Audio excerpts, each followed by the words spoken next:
All right. Whew. What's up, everybody? Good morning. Welcome to a Sunday edition of Morning Scone presented by Brock, the Baton Orthopedic Clinic, Hudco Roofing, HudcoRoofing.com, Restored Motions, and RestoredMotions.com. Tigers win, Tigers win. LSU beats Alabama 32-31 in overtime. For all the mockery of Brian Kelly, for all of the tomfoolery, for all of the questions, et cetera, et cetera. What a day. LSU beats Alabama. And not only do they beat Alabama, but even bigger picture, bigger context is the fact that LSU is two wins away from winning the West, or a win and an Ole Miss loss away from winning the SEC West and go to Atlanta. What a day! What a time! 1 second there on YouTube. I need a 1 second. There we go. God, sorry. Just incredible. We'll say some good mornings, but man, I was thinking about it this morning. I'm going to get the question, are you surprised that LSU beat Alabama? And honestly, I'm not surprised at anything LSU did. Because what they were going to try to do was pretty obvious, and there were matchups that favored LSU in the ball game, and they were able to exploit them. It was really just a question of Hi, Dad. Hi, Drew, of if LSU could exploit those matchups that favored them, and they did. We talked about LSU's defensive front seven being really talented and able to exploit some of what Alabama was going to try to do offensively. That LSU was going to be able to pressure Bryce Young, which they did. The question was, would LSU's secondary hold up? And by and large, it did. They came up with big plays time and time again. Offensively, talked about it. You knew Jaden Daniels. If you over pursue, he's going to hurt you with his feet. He had a 31-yard run. He had a 34-yard run. In overtime, first play of overtime, 25-yard run. You over pursue, he's going to hurt you running. And he did. And then, of course, LSU's receivers, time and again, found ways to get open and make big plays. And, gutsy call by Brian Kelly in overtime, which I loved. We talked about a lot on Whiskey and Wine if you weren't watching it. Immediately when LSU scores, they go for two. The longer you extend the game, the more it traditionally favors the better or more talented team. And obviously then in the second overtime, it flips to where you're on defense second, so then the advantage flips. So it was 100% Brian Kelly said after the game, we had a play call that we felt would work and that Alabama hadn't seen yet. So a lot of dudes wrote their legend, man. Mason Taylor with the touchdown to give LSU the lead with a minute and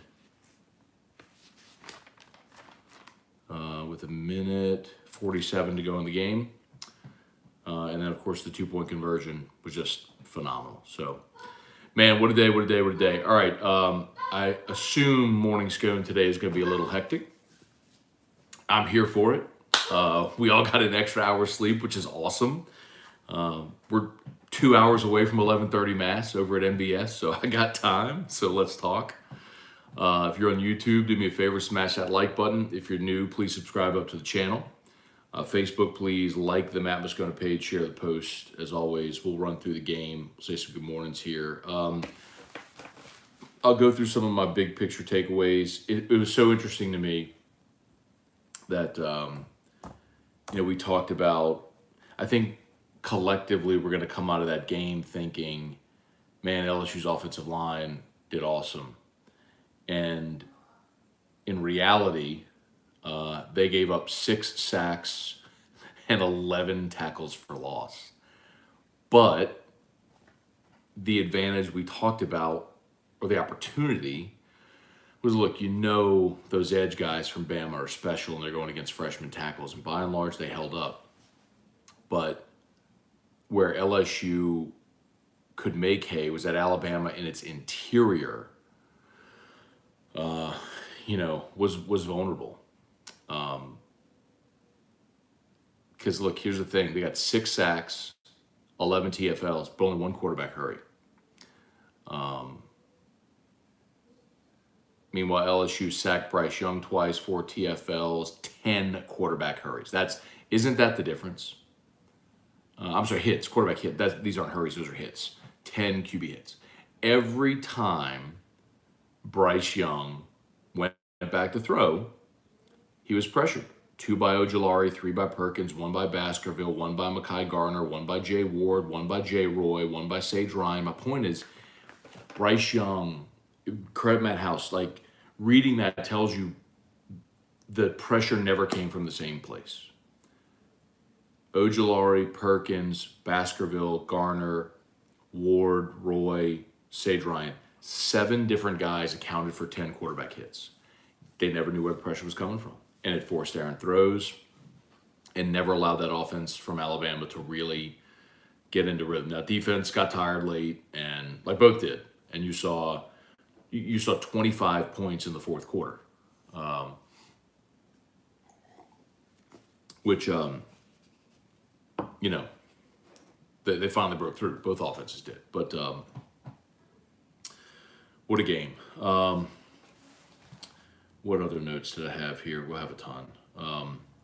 Field position I thought was huge, not only in the first half, but throughout the game. Bama's best starting field position the entire night, y'all, was at the 35-yard line after the kickoff out of bounds in the fourth quarter. That was Alabama's best starting field position of the entire game.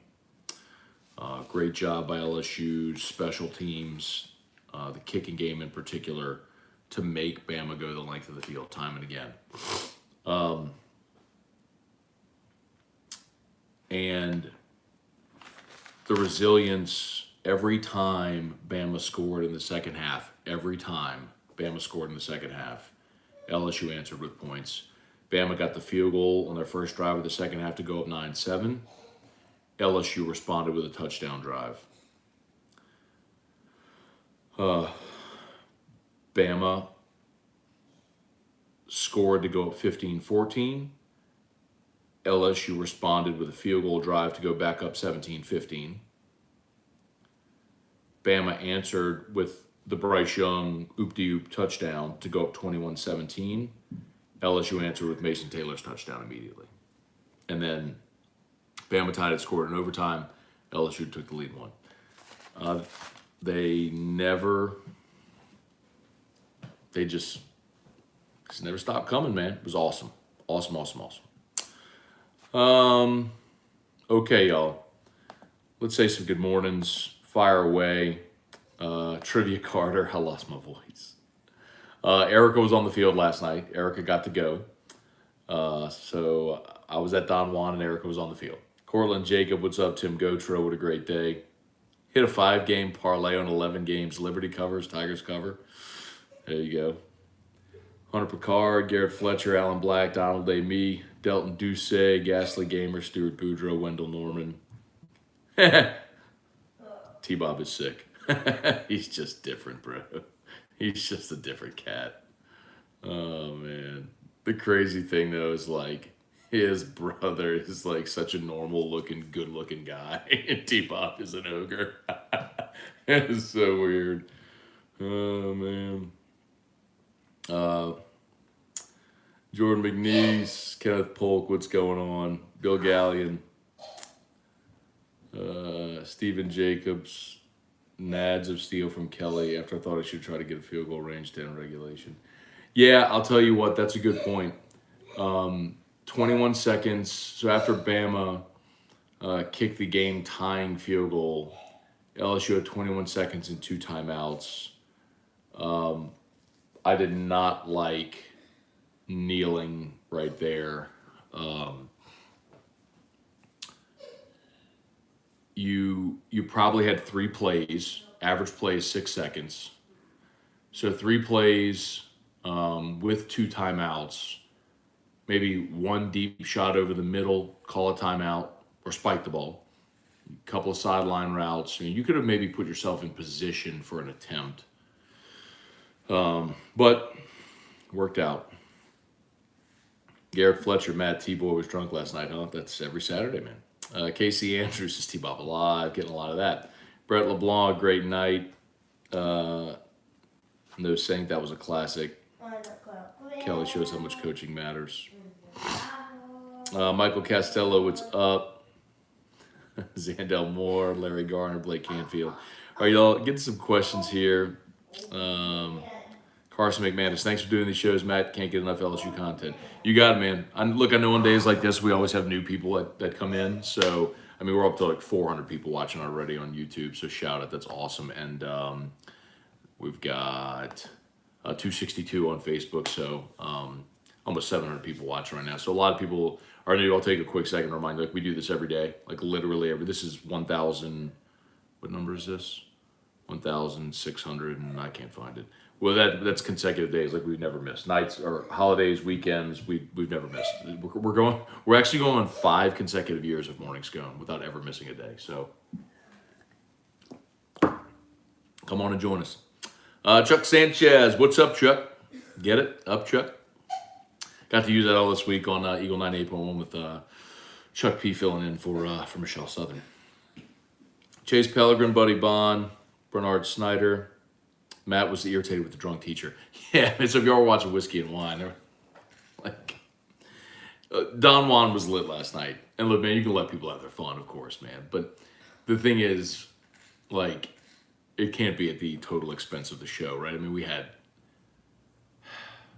I don't know, like 5,000 people watching live concurrently when you looked at YouTube and Facebook, and then you just know how I know what our views will be today, and it continues to build up today and then tomorrow. So, yeah, I mean, there was an overserved lady who kept running up to us, like squatting down and like talking to us into the mic. It was like, hey, but listen, you just gotta go sit at the bar. All right, go sit at the bar.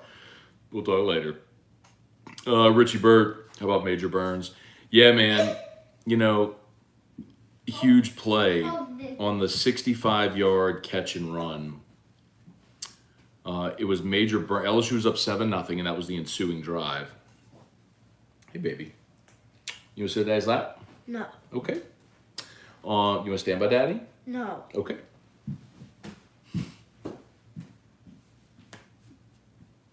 On the 65-yard, so LSU goes up 7-0 on Emory's touchdown. On the ensuing drive, it looks like LSU is going to get a 3 and out. It's 3rd and 11, and they hit the slant for 65 yards. So Major Burns fell down. He slipped. But good for him, man. He got up and ran McClellan down and tackled him at the 11 because LSU held him to a field goal right there. Perkins came up with a big TFL on 3rd down. That's where he strung Bryce Young out and, like, caught his feet near the sideline. And Gay had a TFL on 2nd down. So, I mean, they had 3rd and 5 from the 6-yard line when Perkins got the TFL. So, yeah, I mean, the hustle by Major Burns, saved you 4 points. Stephen Fry, Dad, good morning, Jackson Howard. Where do you think LSU will land in the rankings? I don't know. Look, I know they'll be up at least 3 spots. Let me rephrase. They'll be up at least 2 spots. They'll be ahead of Alabama, and they'll be ahead of Clemson, who should drop behind them. So, 8 or better. But at this point, it really still doesn't matter.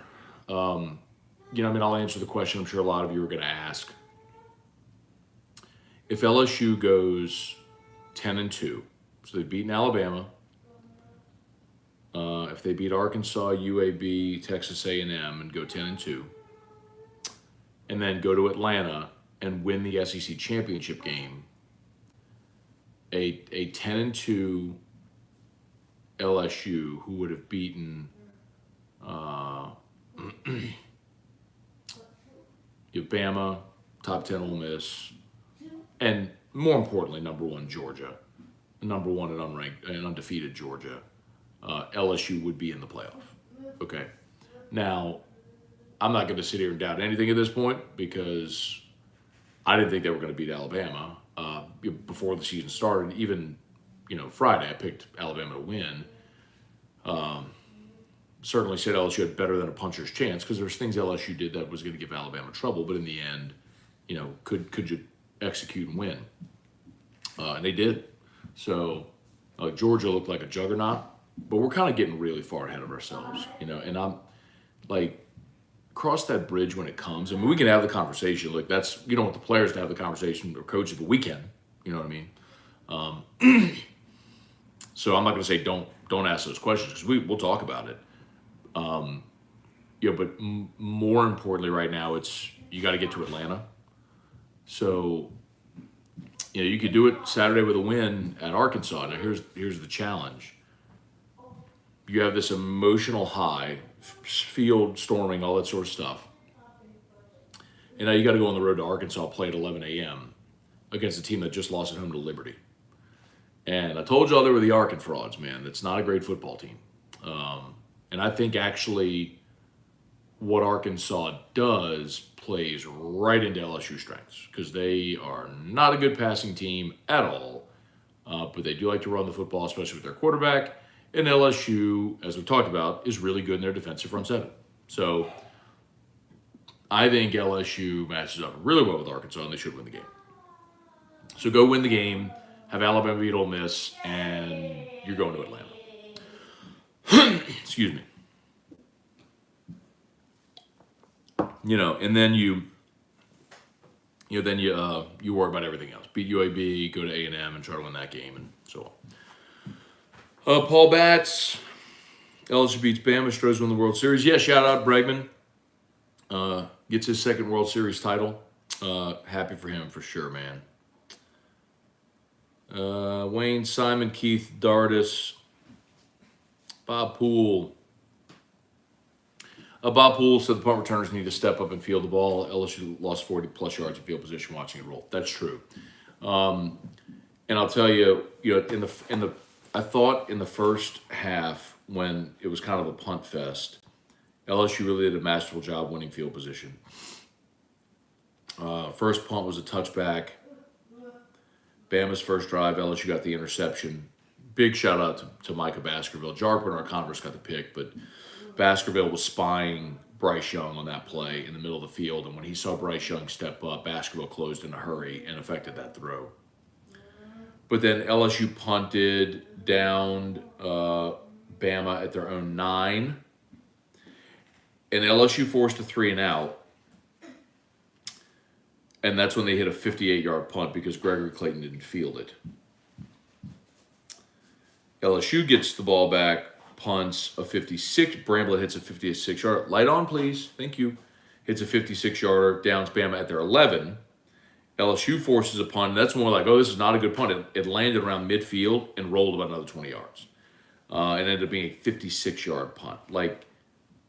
And not coincidentally, the next drive is when Gregory Clayton Fair caught the ball at the Bama 49, and that was LSU's first touchdown drive. And it was it was a 4-play drive. They went Emery for 9 yards, Mason Taylor for 15. They got sacked, and that was the play where Will Anderson beat Will Campbell. So it was a first down play. Campbell just kind of annihilated Anderson kind of annihilated Will Campbell. But good for Will Campbell because flushed it, came back the next play, picked up the block on Will Anderson, and they found John Emery in the right flat on the wheel route, and he did the rest, right? You're up 7-0. So what a day, man. What a day, what a day, what a day.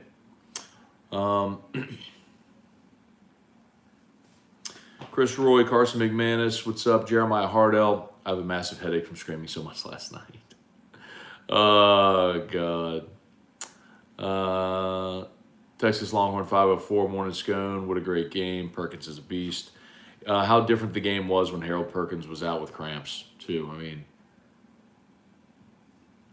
he's such a difference maker. The world got to the college football world got to experience that last night. What we all knew about Harold Perkins, they all got to see. That kid's a freshman? Yeah. That Cajun, what's up? LGZ, morning Matt. Watched from a deer stand in South Texas last night. Was unreal. Reed Rule, what's going on? All right, so Reed said, "Scone, tell me the dumb fumble rule will be looked at." All right, we can go over the controversial calls. 582 on YouTube. I love it, man. Smash that like button, please. And if you're new, please subscribe up to the channel. We appreciate you for being there. So the fumble thing, like, so I know the rule, and I get the rule. The rule is intended such that if you fumble and you go out of bounds, you can't come back in bounds and advance the ball. When you come back in bounds and touch it, it's dead. It's a dead ball.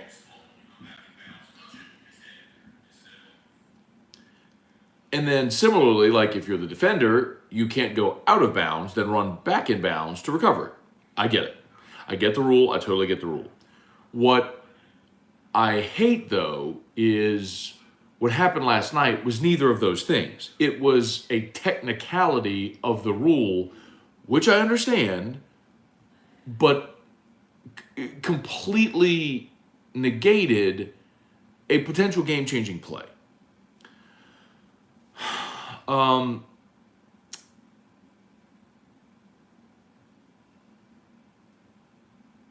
So Cameron Latu, beautiful play by Sage Ryan to force the fumble. Okay, beautiful play by Sage Ryan to force the fumble. And you had Brooks get two hands on it, and Latu reaches in to knock the ball out, but he just has like half his body laying out of bounds. Latu, I don't think, had any idea that he was laying out of bounds and was trying to touch the ball to basically kill the play. I think he was trying to go for the fumble, and Greg Brooks recovered it. But it sucks that technicality of the guy who just happened to have part of his body out of bounds touching the ball without that intent ends up killing the play and altering what could have been a game-changing play where you were talking about. It was a 7-3 ball game, and the whole thing was, look, Bama's right there at the end of the first half, and they're getting the ball to start the second half. You've played better than them for the first half, and now they have the opportunity to go back-to-back and the first half start a second half, and it looked like you were going to get the stop there and keep a 7-3 lead at halftime, and instead that play goes their way, and so they get the field goal at 7-6, and then they did start the second half by scoring and taking the lead. But huge by LSU, because after the fumble, and the fans were booing, and it was toxic and all that, and rightfully so, it would have been so easy for that defense to let down. But this was the sequence after the fumble. Incomplete pass. By the way, and on the second incomplete pass is when Mekhi Wingo he was playing end, pushed the offensive tackle into Bryce Young, which made the throw go into the ground. Because Young had a guy over the middle, but he threw it into the dirt because his offensive lineman hit him as he threw because Wingo shoved him into him. And on third down, they got an 8-yard catch, and LSU, had sure tackle in there and held him to the field goal. So defense could have felt sorry for themselves in that moment and crumbled, but they didn't. The exact opposite happened, which was awesome. And then to start the second half, Bama's drive to start the second half, y'all, was 15 plays, 55 yards, ate up 6:49 on the clock. They converted a 3rd and 10. They had 3rd and 10. That's when Mekhi Gardner leveled the receiver. They gave him a first down, reviewed it, and said, no, you're a yard short. Went for it on 4th and 1 and got it. They had a 3rd and 5 or a yard short, went for it on 4th and 1 again and got it. And then had a 3rd and 6 incomplete pass and kicked a 38-yard field goal. So defense came up in big spots time and time again to keep Alabama out of the end zone. Alabama didn't get to the end zone until the 4th quarter.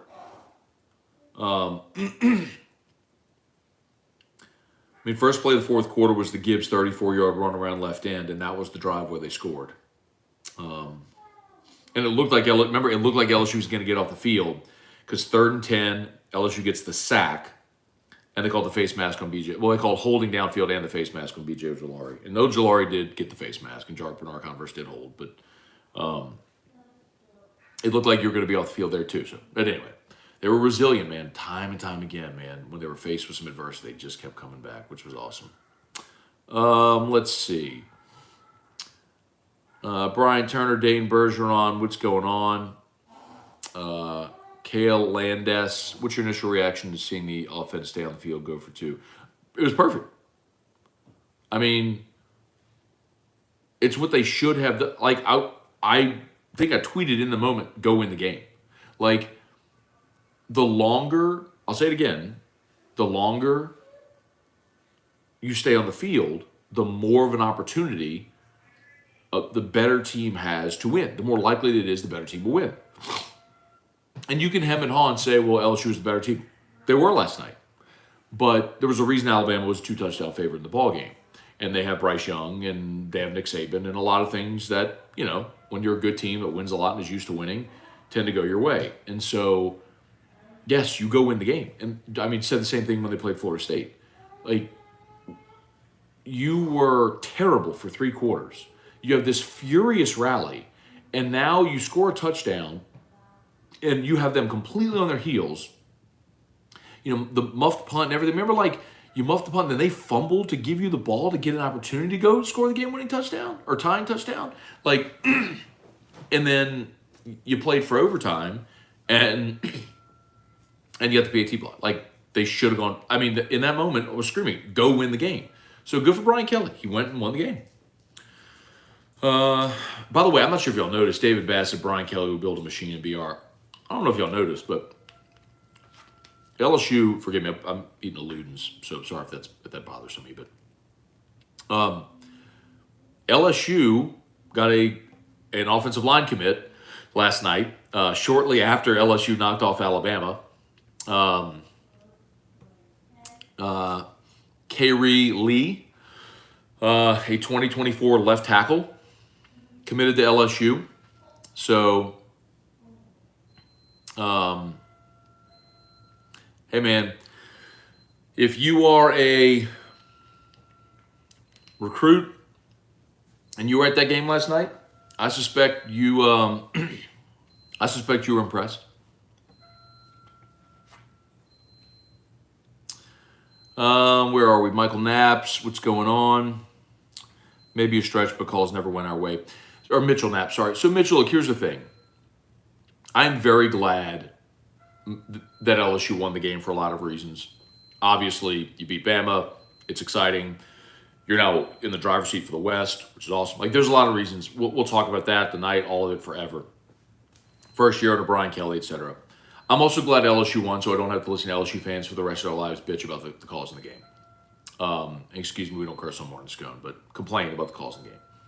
Like, I've heard LSU fans, old hat LSU fans, complain about 1979 against USC when they called Benji Thibodeau for a face mask. By the way, that game's on YouTube. You can go watch it. Benji Thibodeau grabbed the guy's face mask. Like, the better team won because they're used to winning. The Patrick Peterson interception in 2009. Terrible call. I get it. Terrible call. It didn't matter. You weren't winning that game. I was in Brian Dennehy Stadium that day. And, like, you couldn't move the football. Charles Scott broke his collarbone in that game. Like, you weren't moving the football. People talk about the 2016 game. They like do the still shot of Jalen Hurts' touchdown run. And they're like, look at all the holding. It's a still shot, first of all. Meanwhile, you lost 10-0. You didn't score. You can't win a game. Okay, fine. You would have lost 3-0. You literally can't win a game if you don't score points. So LSU fans scapegoating refs and, like, blaming their misfortune on refs all the time is so tired. And that's a loser mentality. It is. It is. I've said last night on Whiskey and Wine. I'll say it again. It's a loser mentality. That's what losers do. I'm not calling you, I'm saying, like, losing programs, losing fan bases. Like, you lose and then you blame someone else for why you lose, and you're always looking for an excuse of why you lose. Go win the game. And LSU did last night. So,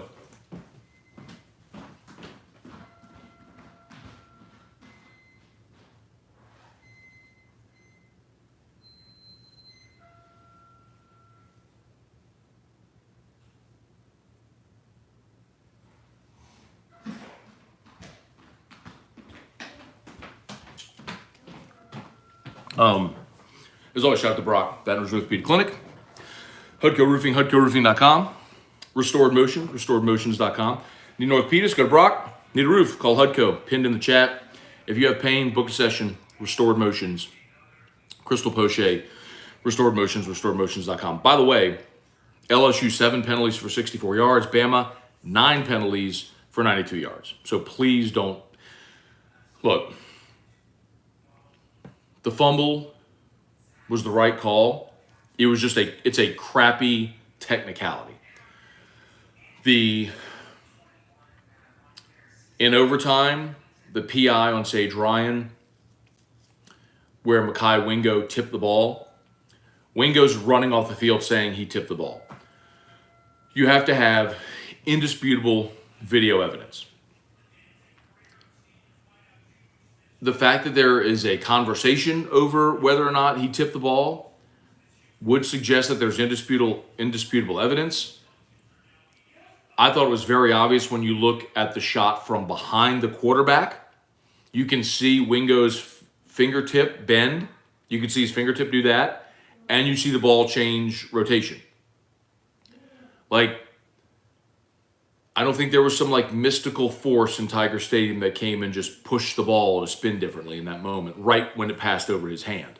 So in the same way that referees can piece together for a spot several different camera angles to piece together a spot, you should be able to do the same in that situation. I think that the PI should have been picked up. It all worked out in the end. Stuff happens. But I'm glad it just didn't come down to that. Bob Poole having dudes like Wingo shove Bama O linemen if their quarterback is different. Hey, look, man, Bob. LSU's always been really good on the defensive line. I mean, they have rolled through All-Americans from Chad Lavallee and Kyle Williams and Claude Roden and Drake Nevis and Glenn Dorsey. And I mean, we can roll through Michael Brockers. I mean, y'all know the list. I mean, there have been great ones that have come through here. So just think about what this team would be with Mason Smith, who is the real game wrecker. But Mekhi Wingo has been a saving grace, man. I mean, having that kid come in after losing Mason Smith, it has been a saving grace. And the other thing, too, major hat tip to Matt House, because, man, Matt House has gotten so creative with the defensive looks. I don't know if y'all noticed, but even like when we would see him in fall camp, Ali Gay was always the left end, and Ojulari was Jack, linebacker on the right side. Last night, we saw Ali Gay play on the right side, Ojulari on the left. We saw Wingo as a left end. We saw Wingo on the interior. We saw Perkins and Ojulari both as ends. We saw Perkins in the slot, which that's the challenging part. And when you have him on the field that much, sometimes the offense is going to scheme to get him out of the box, which Bama did a couple times, where Perkins ended up covering the slot where you would normally have a nickel. And the few times I noticed that, Perkins blitzed. So it's a challenge when that happens, but 40's just got to be on the field. He just has to be. But, yes, Mekhi Wingo was great.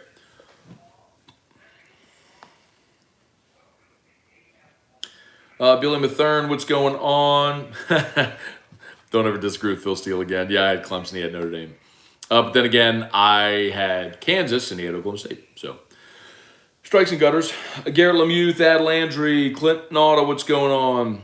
Brian Connolly, Tony Williams. Ty Fly, Ali Samandonori. I'm 43 years old, and I committed last night also. Chris Anthony, Jason Souls, what's going on? Other than earthquake game, best night I've ever had in Tiger Stadium. I mean, of course, Mathern said Besh. Besh was in. Besh went in on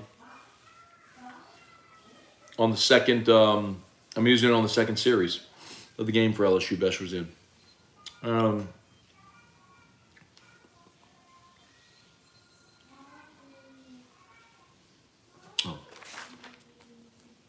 Yeah, second series he was in.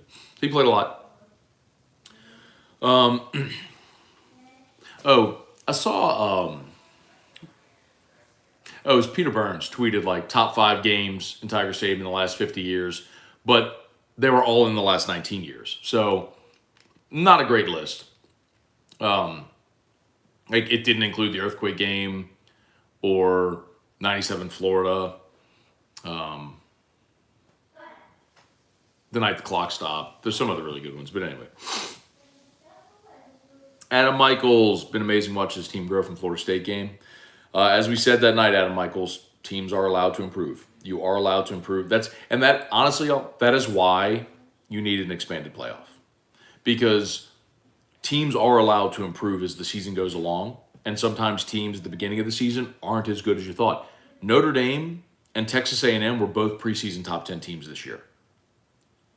They're both unranked right now. I mean, teams are allowed to improve.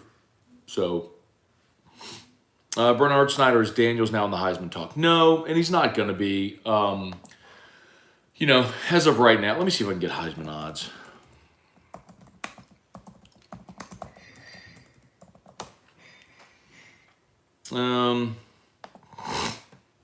C.J. Stroud probably is the favorite now after Hendon Hooker struggled yesterday. Let's see. Hooker and Stroud are basically co-favorites. Blake Corum from Michigan. Bo Nix. Bo Nix has the 4th best odds. Followed by Caleb Williams, Stetson Bennett, Bryce Young, plus 2,200. Drake May, Duggins, Jahmyr Gibbs, Brown. Daniels is at plus 10,000 right now. So, if you put $100 on it and Jaden Daniels wins it, you'd win $10,000. So, long odds. So,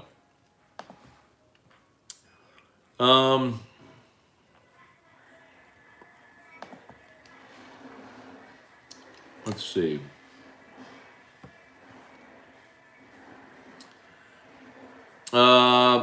Let's see. USMC Mike, what's going on? Matt Carboni, what's up? Cortland, this is the first time I've seen LSU upset Bama. Usually LSU is the better team with better talent when they win. Let's see.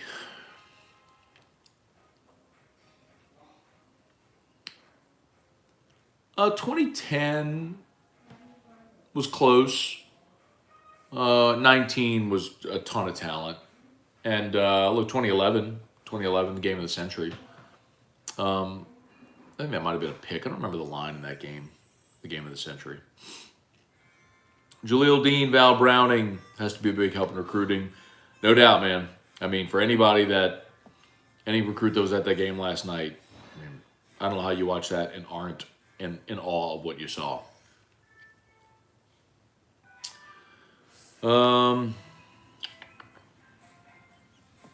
Dane Bergeron, good morning, Matt. I got as drunk as T-Bob last night. Did Rock make it home after being on the field? She did.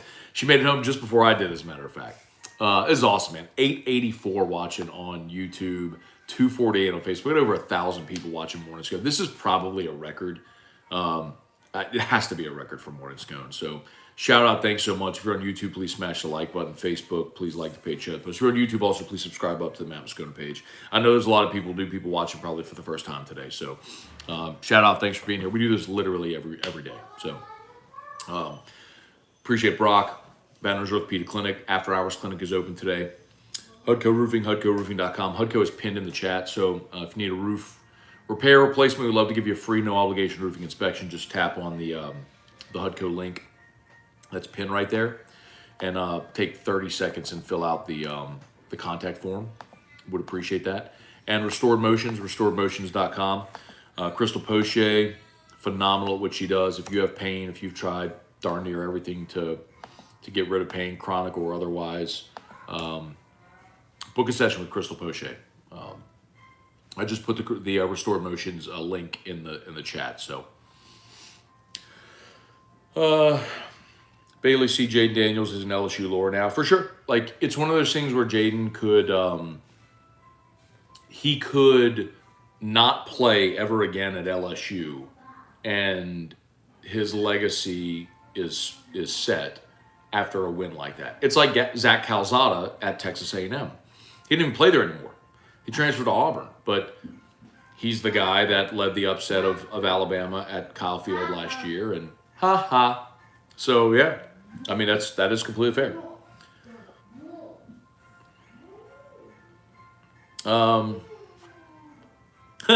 Brian Ashcraft, Brittany from Don Juan, post on her IG from the back of y'all. I'm rolling at T-Bob looking like a fish out of water. The If you haven't seen it yet, go watch the beginning of Whiskey and Wine. We go live as soon as the clock hits 0. So before we all compose ourselves and put our headsets on, the whole place was jumping around, going bonkers, which was a crazy, crazy mosh pit. Like it took, I think, me and T-Bob probably a good 5 minutes just to like catch our breath and settle into the show last night. Hey, babe. Everybody's asking about you being on the field last night. You want any hot takes from the field? I would love some hot takes from the field. Earl Morgan. L.A. Rougarou, Jaden Daniels is a made man in Baton Rouge. That's true. Totally Togan, what's going on? Scooter rushing.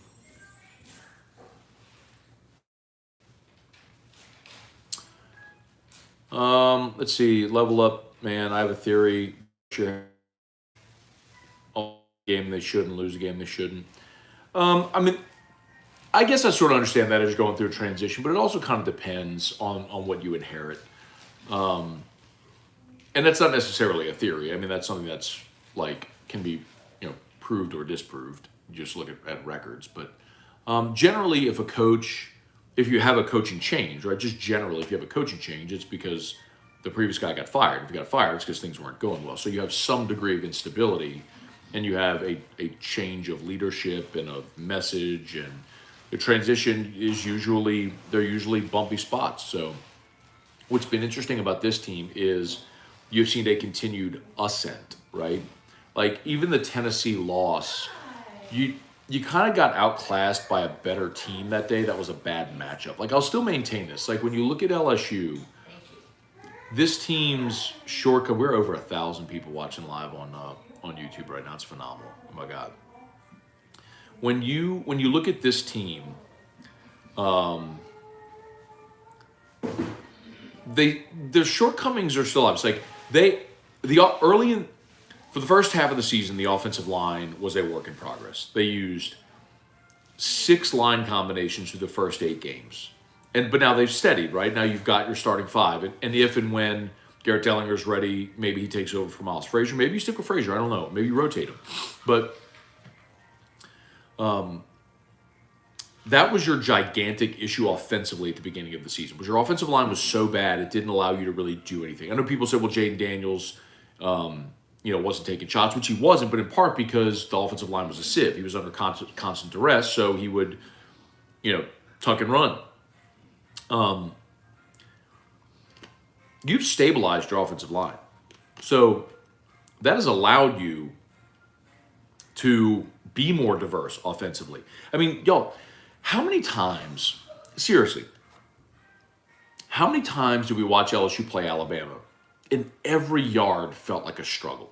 And a lot of it was Les's years, I get it, but even Ed, 2016 interim Ed, you lost 10-0. 2018, you lost 29-0. You didn't score consecutive years at your place.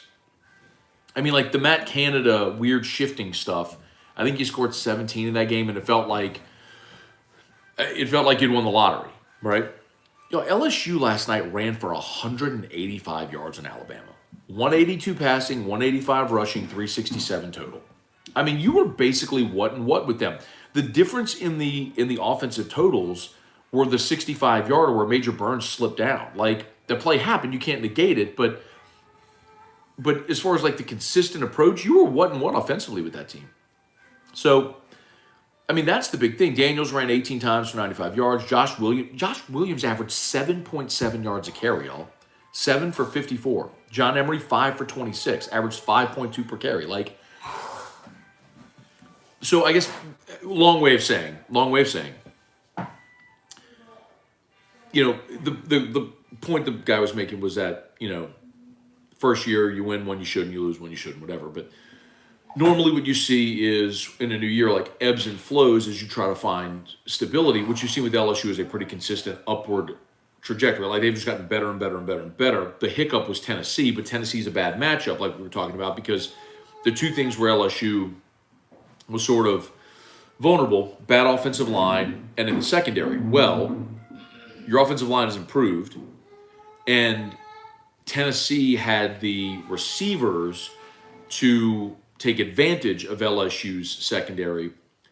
But I would also suggest that today, LSU is even better defensively because of what that game forced them to do with Harold Perkins and how creative Matt House has gotten with his defensive front looks and bringing pressure, and you saw it last night. Now, we talked about it all week. Bama didn't have the receivers necessarily to take advantage of it. Or I didn't think they did. It was going to be, look, Bama's receivers, LSU secondary have both been questionable this year. And you saw last night, Bama's receivers weren't really able to take advantage of it. I mean, and LSU's DBs made great plays. Think about the play. Y'all, think about the play at the end of regulation. Incredible play. You're up 3. They get the ball with 1:47 at their own 25. Field goal tie, touchdown win. 15 yards to Latu. Incomplete pass, 2-yard catch. 3rd and 8, they get 15 yards. They're at the LSU 43. Boom, boom. 1, 2, 3. 4 plays are at the LSU 43. Incomplete pass, 15-yarder. First down. Back-to-back incomplete pass. Now it's 3rd and 10. And Bryce Young throws the ball down the left sideline, and the receiver has it. And Jarek, boom, pops it out. Like, y'all, if he doesn't make that play, Bama's got a first down in your red zone with a chance to win the game. So not only were Bama's receivers not able to take advantage, LSU's DBs elevated their play. So the spots where LSU has been weak have improved. Things that I maybe thought would only get better through recruiting, right? All right, you just have to go recruit linemen, recruit cornerbacks, like just to improve your talent. Like those groups are playing better. Now the offensive line, obviously, I think you're going to be set for a long time there. Charles Turner solidified stuff in the middle, and he's got another year, but with the freshman tackles, with Bradford, and then Frazier, Dellinger. I mean, your starting line is good. Aaron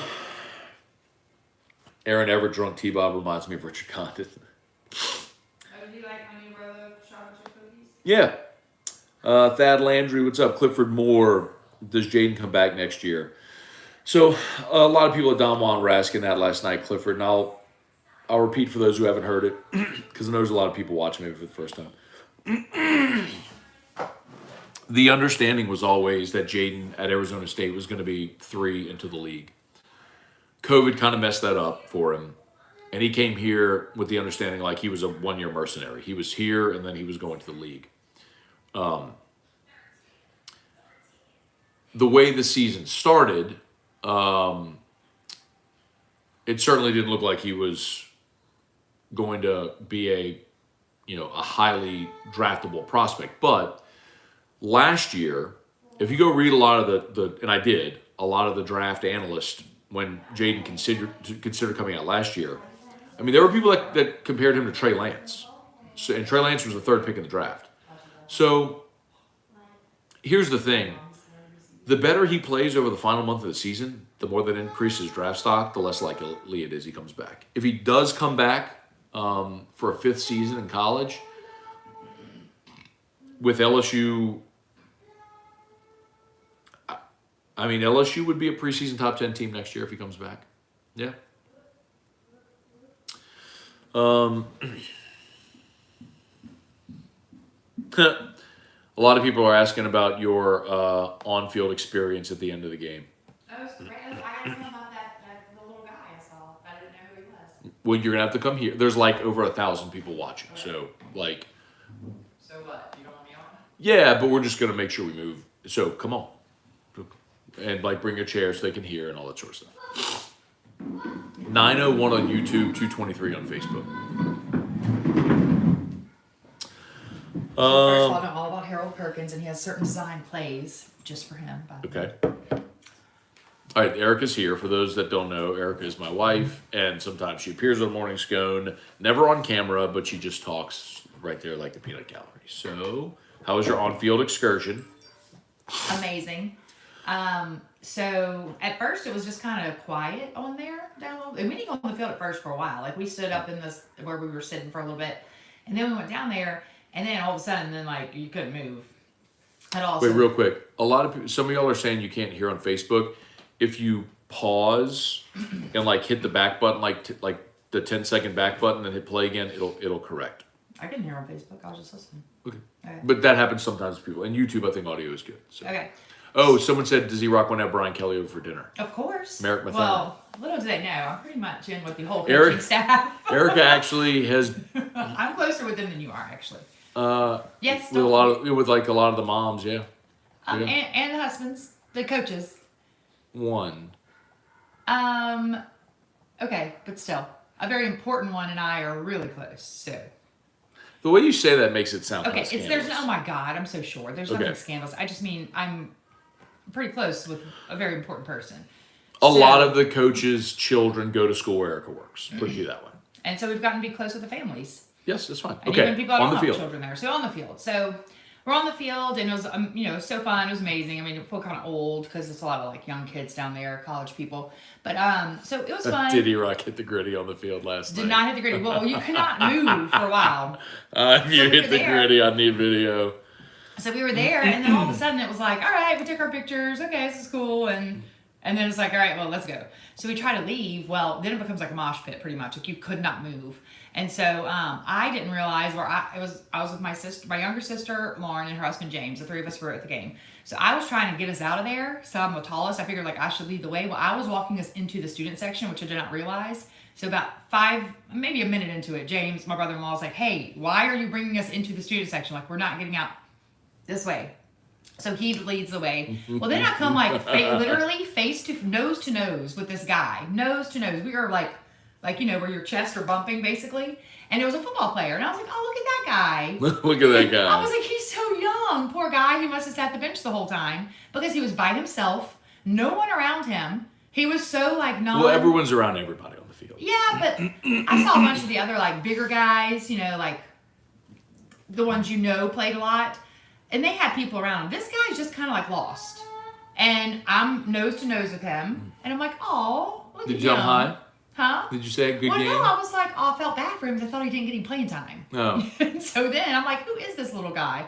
Well, he's tall actually, but he was like young, baby face. And so I look at the back of his jersey as we scoot past each other, and it said Taylor. M. Taylor? That's it? M. Taylor. And I'm like, oh, I said, well, who's M. Taylor? And then I started seeing on Facebook a little later, Jacques Doucet posted like him holding the ball, like never gonna let the ball go. I'm like, wait, that's the guy I was nose to nose with. I guess he got some playing time. Then I realized he's the one who made that last real touchdown in the 2-point conversion. Yes, he He is. was just so precious. He's just a little guy. He's just a little guy. Mason Taylor, so precious. I love Mason Taylor now. Just a little guy. He was so just like walking through the field, like not like he didn't just have the game of his life. He's like 18 He years is old. a baby face, and I say He is. He looks like he goes to St. Jude. Like I could not get over it, but he's tall though. He's a very tall guy. So I LOL, who's M. Taylor? I could have taken the best pictures with him. Like you don't understand. Like we were. Some of the other guys I saw, I was like, ooh, let's try to go get a picture with him, but we'd have to make our way through the crowd. Like, he and I were, like, edging along together, or whatever. It was so crazy. Trey Willoughby said, hi, E-Rock. Oh, hey, Trey. Eric Cantrell said, hey, E-Rock. Hi, everyone. Good morning. My voice, Taylor said, hey, I E-Rock. yelled so much. Even, like, the person that gave us the tickets last night that came to sit with us for a little while, she's texting me already this morning. She's like, she's like, thank you for cheering. I'm like, oh my God. For cheering? Well, just like, Laura, we didn't stop. Like, we yelled the entire game, My throat is gone. My voice is gone. So we sat around a bunch of recruits too, so I got some recruit info. Yeah, babe, I'm kind of in the field as much as you now. Let's see. David Riley. Dustin Blanchard. Yeah, he played E-Rock. Well, he was clean. Usually football players are like sweaty and dirty after a game. He looked like he'd just been hanging out. Let's see. Travis Daisy. Let's see. Who dat? If LSU wins out, they'll be the first 2-loss team to make the CFP. Yeah, there's never been a 2-loss team to make the college football playoff.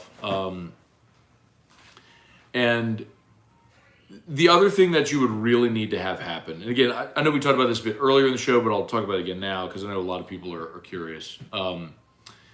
So, of like what you would need to cheer for and what you need to happen. It stands to reason that if LSU wins out, so you beat Arkansas, you beat UAB, you beat A&M, you beat Georgia. You would want Georgia to be undefeated, number 1 in the country. And if you win and you beat Georgia, again, I'm not minimizing that. I'm not saying it's a certainty. Massive ask. I get all that, but that's a month away. If you do that, you would have a really strong resume. And look, someone just said less one than Natty would tell us. We're talking about the playoff era. Okay, in the college football playoff era since 2014, there has never been a 2-loss team make the playoff in the playoff era. So please don't confuse that. Okay, we're not talking about 07 and the BCS. We're talking about the college football playoff era. Okay? You would have very likely undefeated Ohio State or Michigan, whichever one wins the Ohio State-Michigan game and then would win the Big Ten, would be in.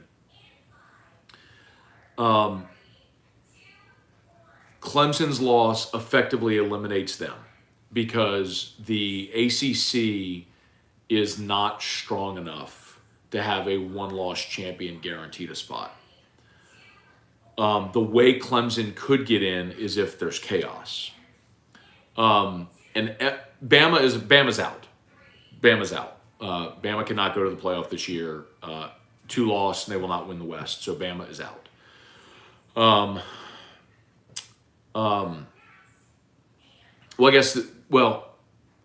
Bama could be in if LSU lost to both Arkansas and Texas A&M, and Bama went out. They would go in. But I don't think that's going to happen. So Bama would be out.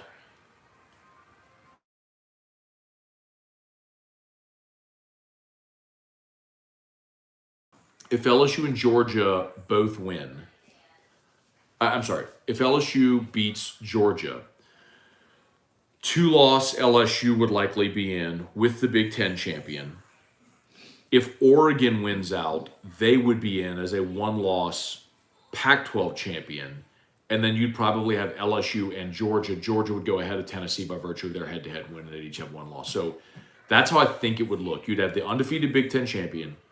You'd have 1-loss Oregon, 2-loss LSU, and 1-loss Georgia. I think that would be your playoff. If LSU beats Georgia, if LSU wins out and beats Georgia in the SEC championship game. Now, what would be fascinating is if LSU loses one more and goes 9-3 and goes to the SEC championship game and beats Georgia, and then you'd have a 3-loss SEC champion. That would be fascinating if that happened, to see what they would do. And I don't think it would go well for LSU, oddly, because we saw that with the Big Ten a few years ago. Penn State beat Ohio State, won the Big Ten, but Ohio State went to the college football playoff, which was super bizarre. But anyway, the committee will do what it wants to do. And yes, I'm not sitting here telling you I think LSU beats Georgia, but what I will tell you is, give this team another month to keep improving, and who knows. So, anyway. So, Saul Munoz said you don't think a 1-loss Tennessee would have a stronger resume than Oregon or USC. No, because if Oregon is a conference champion, they would also have the conference championship game. And remember, the Pac-12 ditched divisions this year. So the Pac-12 is no longer North and South. The Pac-12 is just the 2 teams with the best records in the Pac-12 will play. So you are guaranteed the best game in the Pac-12. So if Oregon goes 11-1 and their only loss was a season opening loss to Georgia, and then they play a Pac-12 championship game against USC or UCLA and win it and go 12-1, Oregon would be in over a 1-loss Tennessee, who didn't play in the SEC championship game. Wonder how much respect a one-loss TCU would get. 0. They would be out. Like, TCU has to go undefeated. That was like the same thing. Like, Clemson, because they're Clemson, may get the benefit of the doubt, but Clemson's strength of schedule because of the ACC is just not going to benefit them this year. Like, you're almost assured 2 SEC teams. The Big Ten champion is going to be in. And then it comes down to, would you have 1-loss Georgia, 1-loss Big 12, or 1-loss Clemson? And 1-loss Georgia 1-loss Oregon would be the team if their only loss was a season opening loss to Georgia, and they win a Pac-12 championship game against likely USC or UCLA. Steve Mullen. Wait, what was this? Sorry. John Cunningham said, no one's talking about it, but the play call to run Emory on 3rd and long late in the game. Well, no, that wasn't ballsy because you knew you were going for it and I don't think it was Emory. It was Josh Williams. It was 3rd and 7, and Josh Williams ran for 14 yards. And it wasn't ballsy because you knew you had 4 downs. Like, you were going for it on 4th down. Like, LSU's losing 21-17. They get the ball back with 4:44 to go. They have 3rd and 5. Jaden Daniels has a 31-yard run where he goes up the middle and goes to the side. And, they go 1st down. They throw deep to Booty. It's where he was interfered with, so they get 15 more. You're at the Bama 24-yard line. Daniels runs for 3. On 2nd and 7, you throw an incomplete pass. So it's 3rd and 7. Like, in this point, you're down 4, so you need a touchdown. So a field goal won't do. So it's 3rd and 7. You know you have 2 downs. So a lot of times what a coach will do is you'll run the ball on 3rd and 7 to try to make it 3rd and manageable, like 3rd and 2 or 3, and then you have the entire playbook open. You could run it. You could throw for it. So running on 3rd and 7 is actually exactly what you're supposed to do because you want to get some yardage to make it more of a 4th and manageable because you know you have 2 downs to do it. So that's why they ran Josh Williams, but Josh Williams just made a ballsy run where he got 14 yards because he plowed through some arm tackles and just carried some dudes. So, Richie Bird. E-Rock. Mason Taylor is just a wee little guy. He has such a baby face, y'all. Like, oh, he was crying on the sideline. oh, He was crying after they showed him on TV. He was crying. Yeah. oh. I mean, literally, he looked like he was just like so unalarming, just like walking around. Bubba Tatum. Field cha-chings with E-Rock and M. Taylor coming to AFR soon. What? Cha-chings. Oh, yeah, that was a big cha-ching. Lots of cha-chings. Yeah. You know what I was telling somebody last night? That, like, the whole time, it felt like you didn't feel like you were playing Bama. Yeah. Like, it was weird. It was like the whole time, like, it was just like a good, but you didn't feel like it didn't have that pressure or that feel of, like, Alabama in a sense of, like, were barely.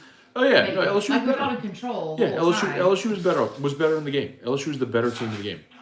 But that play, when that Wayne guy, Lett said it. E-Rock's going from picking teams because she likes their uniform. Now she's dropping names. LOL. Well, I only knew the name because of,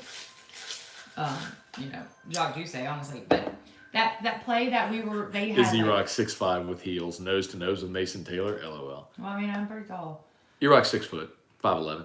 And I had like wedge boots on. So that play that had it was like 3rd and 10, and we almost got Bryce Young down, and then he just like magically threw the ball, and that guy right at the end zone magically caught it. Like, that was whenever I was like, wait a minute. I was like, right. Oh, you know what? You know what type play of game it was? You know how many minutes were left? 4 minutes and 44 seconds when that happened. You know how I knew that? You looked at the clock? Well, because earlier it was at 4:44 of the 3rd quarter, and it was some big thing, and Kelly was next to me, and she was like, angels. I'm like, what does that mean? She was like, numerology, 444 is angels. I'm like, really? Oh. So she told me that, and then she had to go down on the field for the 4th quarter. She's like, okay. So she went down to the field for the 4th quarter, and then as soon as that happened, I looked at Lauren, and as soon as they made that last play, when that guy caught it on, I don't know, like that play that shouldn't have happened, he caught it. I looked up at the clock, and I was like, oh my God, how much time we have? I was like, Lauren, 444. So I'm texting Kelly. She's on the field, and I'm like, it's 444 again. And I was like, it means angels. So I'm just letting y'all know. Oh, that's interesting. And yesterday morning, Kelly also put something in her crock pot. I'm telling you, it's 444. You can look at my notes. I mean, look. What do you have?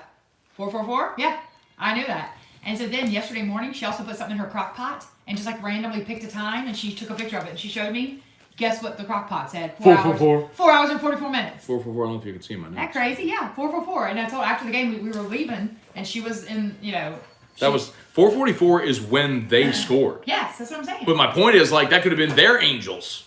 No. They get Angels too. No.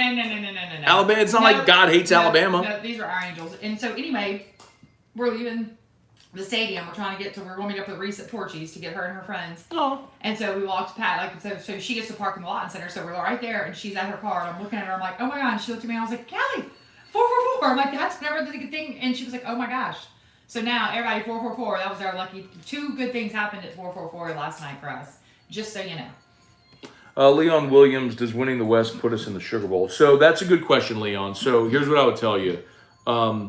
If LSU goes to Atlanta, which I think we all assume they will, and loses the SEC championship game. What weekend is that? What? Atlanta. The first Saturday in December. The first. If they go to Atlanta and lose, like let's say LSU goes 10-2, loses in Atlanta, they would most certainly be in the Sugar Bowl.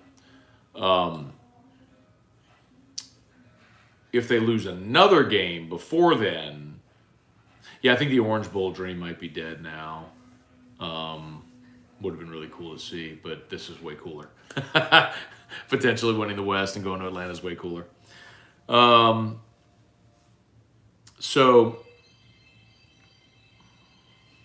Cliff Nelson, just like winners get sprinkles, Bama does not get angels. Yeah, exactly. I know, they're not his Angels.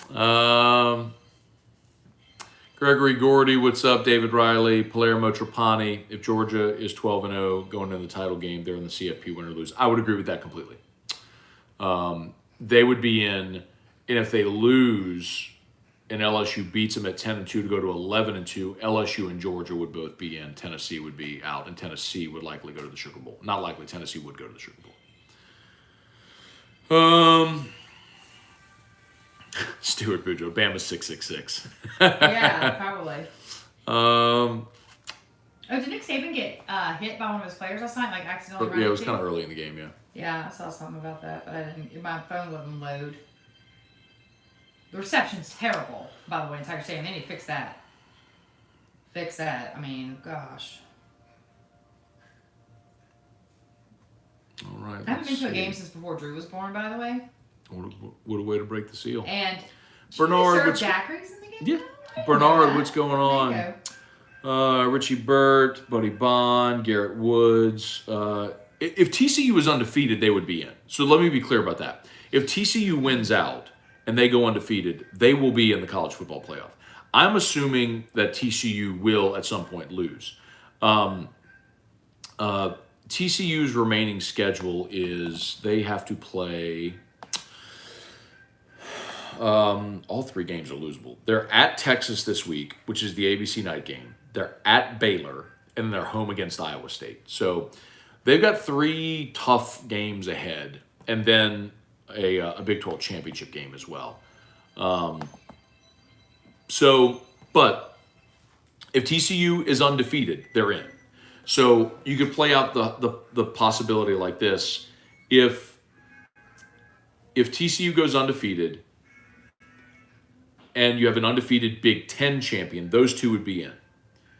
If LSU beats Georgia in the SEC championship game, then the committee has a really tough decision to make. My feeling is 2-loss LSU SEC champion would be in, and then they're deciding between Georgia and Oregon, both with 1 loss. Georgia has the head-to-head against Oregon, but Oregon would be a conference champion, so that would be a very, very difficult decision to make. My guess is they would go Georgia. Could you imagine the melt, though, if Oregon got in and Georgia did not? Georgia had destroyed them in week 1. Yeah, Bob Poole said the fact the playoff discussion is even happening is remarkable. Expectations exceeded, no doubt. I mean, my feeling on this team was they were going to go 8-4.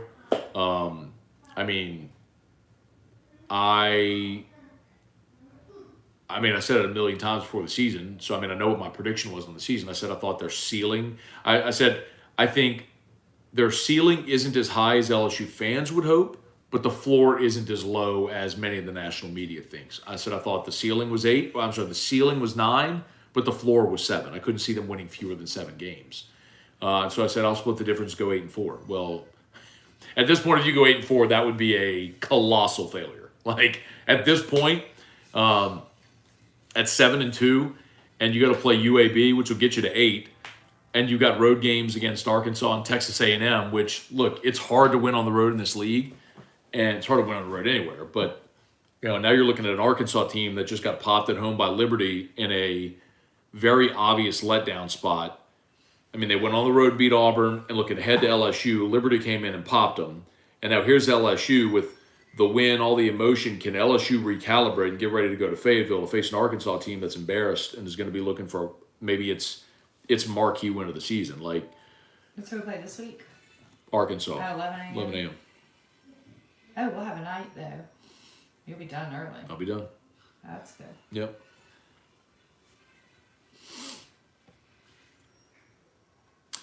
Wayne Letts, Vegas, beginning of the year, thought win 5. Scone said they'd win 6. Wayne, you were wrong. Wayne, there's one thing that pisses me off, man. There's one thing that really legitimately pisses me off. It's when people say, you said fill in the blank, and you're wrong about what I said. I'm on every platform, everywhere, with everything recorded. I said 8-4. I said the floor. I just told you what I said. Ceiling 9-3, floor 7-5. I'd split the difference, go 8-4. That's what I picked them. I said they'd start 4-0. They would split the month of October. They'd lose to Bama, beat UAB, and split against A&M and Arkansas. I said it everywhere on every platform for 2 months when I got asked. So do not say that I said they'd win 6 because that's bogus. I said their floor was 7 and they'd win 8. Now, they're going to exceed what I thought, and great. I'm fired up for it. But do not sit here and tell me that I said they'd win 6 because it's bogus. So that's the one thing that really, legitimately annoys me. Because everything I say is recorded. There is a record of everything I say. And so I don't get it. I don't go on different platforms and say different things, because then how do you keep track of what you're saying? I have an opinion. I say it. I'm consistent with it. That was my opinion before the season. What time do the rankings come out? Tuesday, 6 p.m. The college football playoff rankings. But again, it still doesn't matter. Trevor Falcon, Jason Covey. When was the last time a freshman came in and made a guy look like... Freshman came in and made a guy like Jack Bech look irrelevant? I don't understand the question. Are you talking about Mason Taylor? But Mason Taylor's playing tight end. Jack Bech isn't a tight end. He's a receiver. Jack played tight end last year out of necessity, because remember, Eric Gilbert transferred out.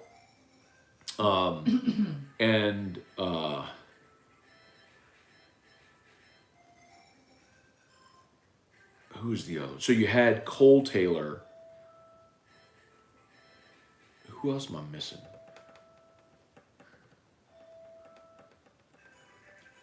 Did they just not get another? I feel like there was someone else. I know, like, Max Johnson's little brother this year was supposed to be here, and he decommitted. Gilbert's gone. I'm missing a tight end somewhere. Someone, I think maybe they signed and didn't show up or left or something. Anyway, so that's why. I mean, that's why they had to.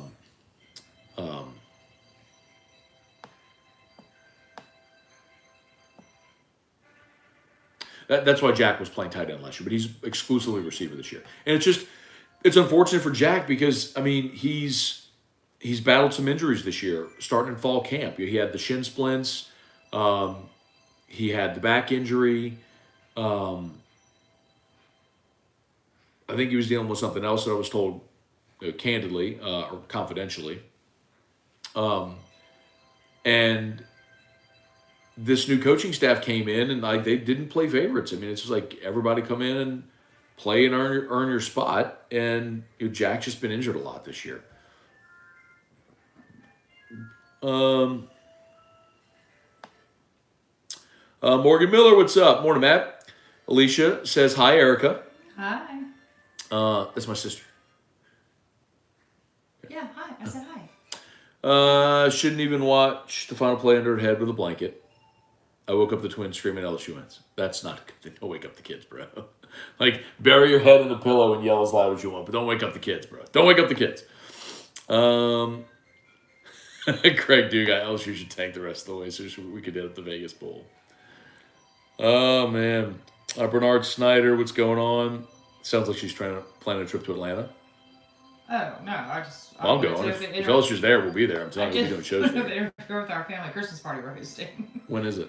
I think like the 18th. Oh, okay.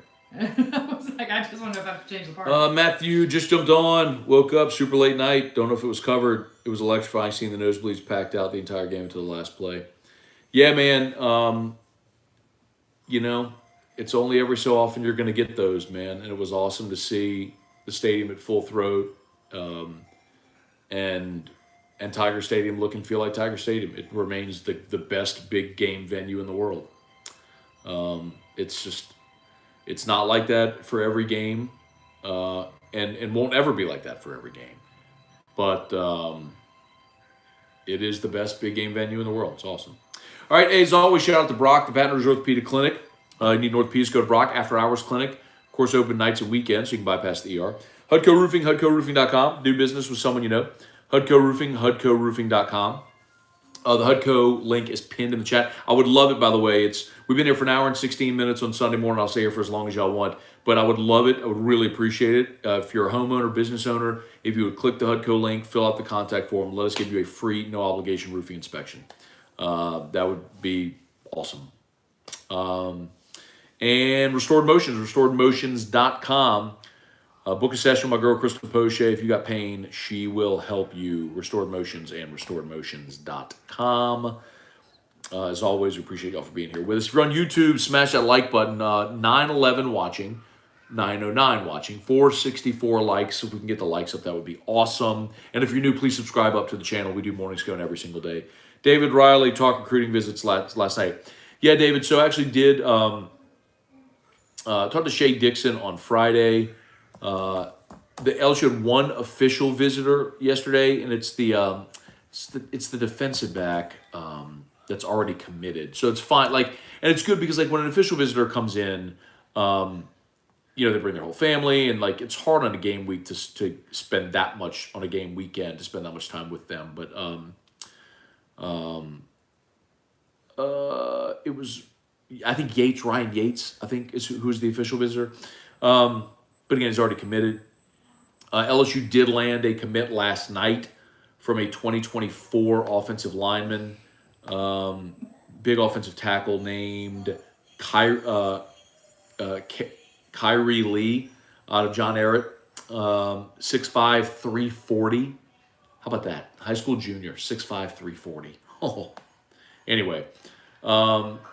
But yeah, I'm sure the visitor list was massive, and a big part of it was obviously the night game. So, just over the years, I've learned this where if you play earlier, it's tough because guys around the country, it's hard to get here because they play on Friday night. They either have to travel Friday night, Saturday morning. It's like when LSU played Tennessee at 11 a.m. They couldn't get any recruits here because if you played on a Friday night and you're out of state, you couldn't get here for an 11 a.m. game. So the fact that it was a 6 o'clock game was perfect. Guys could play on Friday night, could travel Saturday, get here for the game, watch the game, have some time around campus, and then after the game have time with the staff as well. So huge weekend. Jackie Caruso, I have no voice today, lip sync in church. I'm going at 11:30, so I'm curious to see how thick or sparse the crowd might be. Michael Kennedy, morning, Matt. Love the shows. That weather looks good. Yeah, that's not even the top shelf, bro. You see the top shelf. Nolan Daigle, TCU will not win out. I think so, Nolan. I agree with you. But they have to. But, you can play through the hypotheticals. But, look, if TCU is at 13-0, if they're 12-0 and they win the Big 12 championship and go to 13-0, they will be in the playoff. But that's their path. Christy Batman Day. It's not like God hates Alabama. LOL 444. Dustin Horn, Robbie White, got to the window on my LSU over under 6.5 win futures. Very nice, very nice. I don't think there was much doubt that was going to cash, brother. Garrett Woods, this is why we need 12-team playoff. College football is great because teams change and improve as the season progresses. Garrett, that's not just college football. That's every team. That's every team, every sport everywhere, like, you're allowed to improve as the season goes along. It's why you have playoffs. I mean, a season is a progression. You shouldn't be the same team week 12 as you are week 1.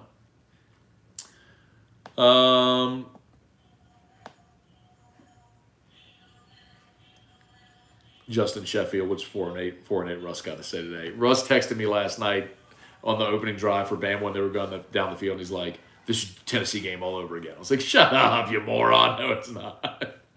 Oh man. David Kirkpatrick.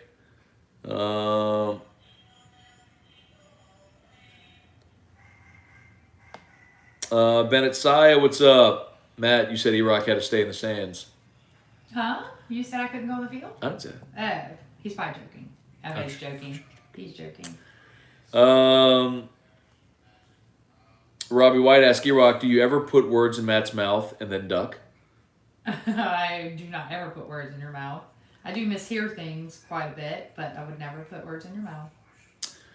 John Fisher, good morning. From California, celebrating 42 years, seeing family. We had on our LSU gear, proudly wore purple and gold. Had to quietly yell and scream with excitement. Love the Tigers. Love your cast. So proud of our team and coach. Thank you, John. Hope all is well. Congrats to you and Ed. Please send everyone our best. 42 years of marriage. That's awesome. 44 is luckier, though. 444. 444. Telling y'all, it's the new thing. Anthony Gugliusa. It's the new thing. Morning, Matt. Hell of a game. Awesome atmosphere. Heard you mention Justin and Charlotte Morse on Whiskey and Wine. Charlotte was my daughter's preschool teacher. Oh, that's awesome. Very, very cool. Yeah, she had sent me a message yesterday, really bummed out. They were supposed to come down from Bossier. I don't know. We've never met there, but they're like, she was explaining, look, we watch every week. We're big fans. We were going to come down from Bossier for Whiskey and Wine to be at Don Juan. And Justin's grandmother died yesterday, so they canceled their trip. She's like, it would mean a lot if you could just give him a shout out on the show. So we did last night. Patrick Landry, Benton Troxclair. Awesome not to get our heart broken. I was a student 2012 to 16. Never saw Bama win as a student. Yeah, man. But LSU was better, man. LSU was just better last night. LSU was the better team. But those were very evenly matched teams. You know, but the places where Bama was deficient is where Bama's interior offensive line isn't as dominant as they've been in the past, and their interior defensive line isn't as dominant as they've been. So LSU was able to run for 194. Bama's receivers aren't. I mean, we're buffering a little bit. I don't know what's going on there. We might be about to. On what, Facebook? Huh? Facebook? No, YouTube. Anyway, we might be about done.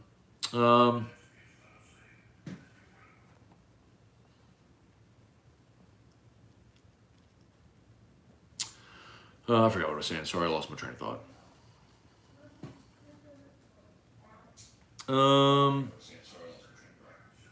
YouTube?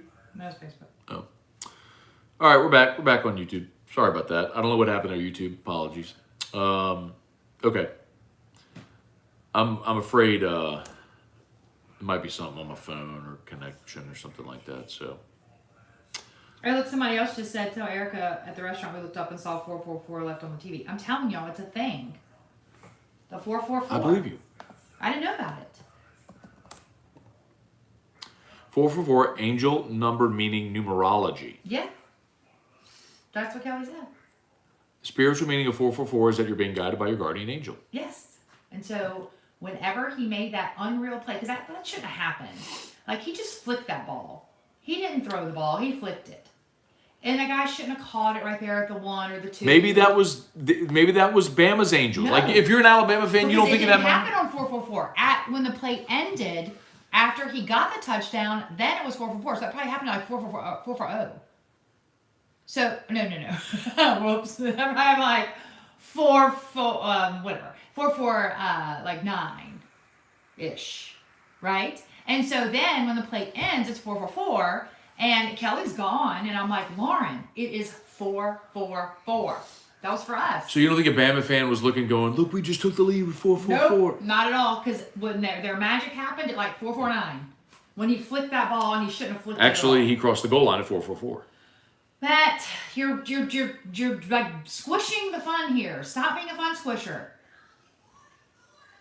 Let me think it's the 444, okay? Fun squisher? Is it squish or squish? Squish? Squash? Squish? What is it? Squish or squish?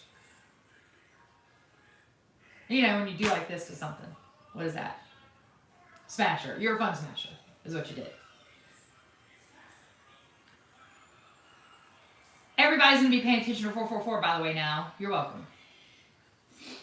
Next week, I want everybody to take screenshots and pics at 444 for all 4 quarters and load Matt's feed with them. Hit his DMs, slide up in there, do him lots of 444s just to prove my point. And see what happens at 444 for the next 4 quarters of the next couple games. That's my request. If enough people do it, I might put my face on camera. No, I won't do that.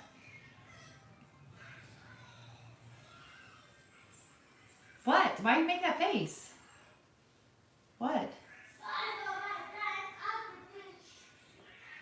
What did I do wrong? I was letting you have your moment. No, I'm done. The fun squisher. My moment's over. Gary Petrie. Morning, Scone. Good game. Have you explained the out of bounds, inbounds garbage call? Yeah, Gary. So it's basically a technique. So it was the right call. It was the right call. But it's basically an awful technicality of what? I'm listening to you. I'm a fan, Matt. It's an awful technicality of the rule that's not intended for what it was used in the game. So essentially, if a player goes out of bounds and comes back in bounds and touches the ball is dead. Like, because you can't go out of bounds, right? I mean, that's illegal touching, but then also you can't go out of bounds and come back in and advance the ball. So if there's a fumble and you go out of bounds, you come back in and touch the ball, it's dead. So as not to have someone who's not in the field of play come back in and pick up the ball and advance it.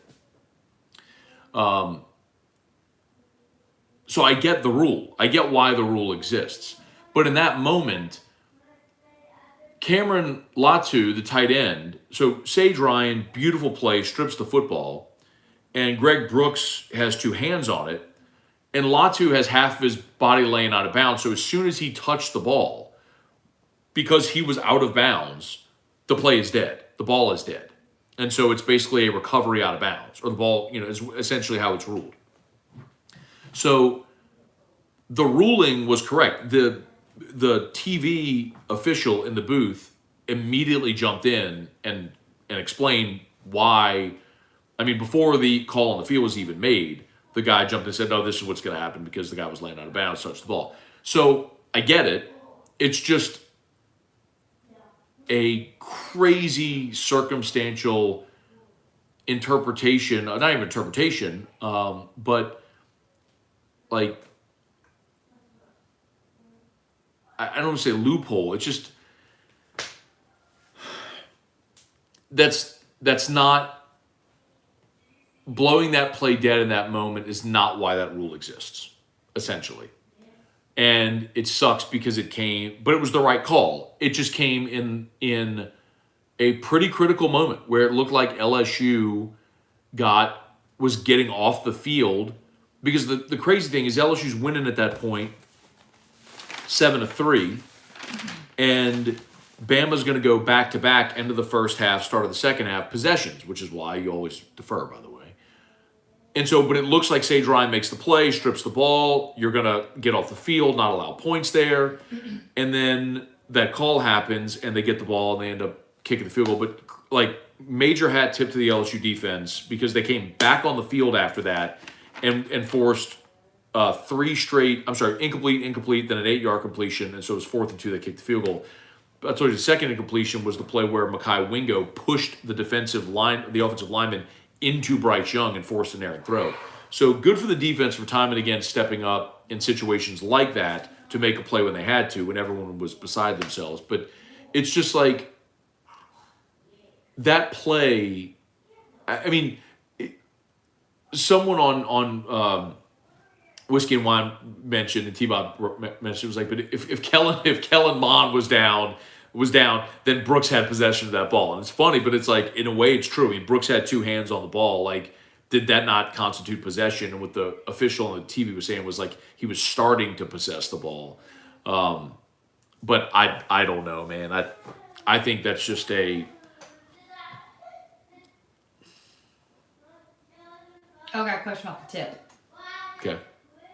First of all, I didn't know this went tip. Everybody's doing that. She's doing this. So poor Drew Alamon. Give a shout out to Drew Alamon. Shout out please. Drew Alamon. He sat right next to us. I asked him questions quite a bit.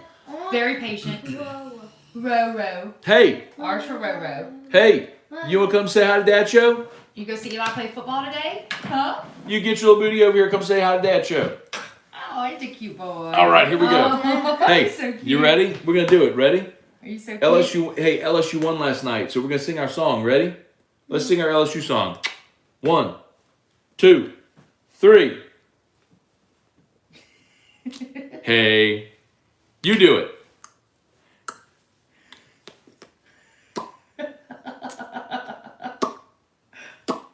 One, 2, 3. Hey, find tiger on the back. Hey. Find tiger when to get to the. You got to know how you do a fine. And I had the ball, hard the ball, and the animal, the whole ball. It's fast for the ball. I got a touchdown. One up the score. Me, Mike the Tigers, you're on that fight tonight. Keep the gun, you to be forever. Sure. T-I-G-E-O-S. Woo! T. I-G-E-O-S. Tiger. Yay! You did so good. I like that middle part about the ball. The ball and the fight. You did so good. Give it all. Give me a kiss. Give it all your mind. Fight. Why Mwah. did Mommy get a He gives kiss? me the best kisses. Why don't I get? Does Daddy get a kiss? Can Daddy have a kiss? Aw. Can Daddy have a kiss?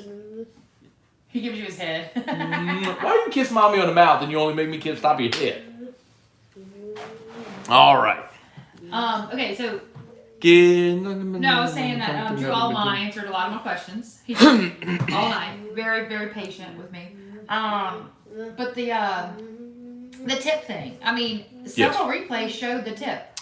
And then the nice guys behind me explained that if you tip the ball, then you can't get PI, yes. Yes. And so If the ball's tipped, then you can knock the receiver down. You can blast it. Or whatever, yes, if it's been tipped. I think the guy really tipped. I do too. So why did they? I don't understand that. If we can all see it. That's the one that I have the most issue with, because so to overturn a call on the field, there has to be indisputable video evidence. Got it. Okay. And I saw it on the screen. So there was one camera angle from behind the defense where you couldn't tell. Right. Yeah. The camera angle from behind the quarterback, you could see there was no space between the finger and the ball. Bare his fingernail. You could see Bare. the finger move a little. Yeah. And the other part of it too is you could see the ball Wobble. yes, change trajectory. That was it. All in. So I understand, like, if you want to say indisputable video evidence, then it has to be, obviously he's handed the ball. I understand that. But they also allow the officials to spot a football on review by using multiple camera angles, right? Because sometimes you don't have an angle right down the line. Right. So, like, you can use different angles to piece together where a ball should go. Well, same thing there. So like, they wanted every angle to show the tip? No. But what I'm saying is, like, you couldn't see it from behind. It's not like... Sorry. What? Yeah, no, you keep saying that. I was not going to bring it up, but I want to talk about the tip. I'm sorry. I'm sorry. It didn't hit me. It was just that. Sorry. What? So, yes, I think that it should have very clearly been ruled that the ball was tipped. But go back onto the multiple angles. So were they wanting it to be shown in every angle then? That doesn't make sense. No, it to me. doesn't have to be shown in every angle, but you have to have an angle that shows And we did. indisputably. Like, I would argue that is the case, yes. We But they certainly clearly did. didn't. So. And then his middle finger, because that's your biggest finger. I mean, I saw it. Yes. It didn't matter. But that doesn't make sense to me. And there's going to be dopey fans who are like, that's because it's Bama bias Oh, I and don't the think SEC it's that. hates. I It's think just it's stupid. just like- and I by the think way, it's Alabama us. had 9 penalties last night, They had a lot. and LSU had 7. So Alabama was flagged more than LSU yeah, they was. So definitely stop were. with the stupid bias stuff. No, It's just I don't ridiculous. buy into that. I don't think that. I just thought no matter who it was, I just think like there's video showing everybody what happened, and you're still saying it didn't happen. Okay. David Cohn, did you ever go over your game notes? Couldn't hear them during Whiskey and Wine. We did. We just didn't go through like every single play. Not for that show. Not for that show. After Dad's show, we will get dressed, and then Daddy's going to church, and then you can go to Alexander's with Daddy, okay? And then you get to go watch Eli play football. Go Cougars. Offensive Go line. Cougars. Not for football. We'll come back to Drew's house on my backpack. Yeah, I thought the Go to biggest. the park and see Duke. Okay, I thought the After the park, we will go to Drew's house and biggest takeaways. I think offensive line. Oddly enough, it felt like they played a great game, but it's why context matters. Alabama had 6 sacks, 11 TFLs in the game. So I mean, they caused a lot of havoc. But you know, like look at the John Emery touchdown. The play before the John Emery touchdown was when Will Campbell gave up the sack to Will Anderson, where Will Anderson just whipped him. Next play was the John Emery touchdown. So I thought the offensive line won enough on the edges and really paved a way on the interior. LSU ran the ball in the game 34 times for 185, an average of 5.4 yards a carry. I mean, for so many years, LSU couldn't run the ball against this team, and they were able to last night. That's one. 2, I thought field position was massive in the first half. Bramblett was really good. Alabama's best starting field position of the entire game was on the kickoff out of bounds in the second half when they got the ball at the 35. That was their best starting field position of the entire game. Bama started at their 20, their own 9, their own 11, their own 10, their own 25, their own 19, their own 25, own 25, own 24, own 35, own 25. The best starting field position of the game for Alabama was the 35-yard line after the kickoff out of bounds. I mean, LSU made them go the length of the field and didn't turn the ball over, which was awesome. I thought that was huge. I want to give a shout out to Jay Daniels' legs. That guy can run. Yeah, he's the leading rusher on the team. Well, I know that. I'm just saying, like, you usually don't see that at LSU. And he had 18 carries Awesome. for 95 yards, and that's not even sack adjusted because LSU, he was sacked 6 times for... Last night? Yeah, he was sacked six times for 15 yards. So really, he wasn't 18 for 95. He was 12 for 110. He was really 12 for 110 on running plays, not if it's sack adjusted. So LSU's, how about this? LSU's sack adjusted rushing total was 200 yards, an average of 7.1 per carry. Crazy. And then the other big takeaway was in the second half, every single time that Alabama scored, LSU answered with points. Yeah. Literally every time. Bama got a field goal on their opening drive of the second half to go up 9-7. LSU responded with an 11-play, 75-yard touchdown drive. That's where Josh Williams got in. Remember, kind of like they reviewed it, but he kept his body off the ground and dove in. So LSU went up 14-9. When Bama scored to go up 15-14, they missed the 2-point conversion. LSU got the ball back. And 11 play, 69-yard drive, kicked the field goal to go back up 17-15.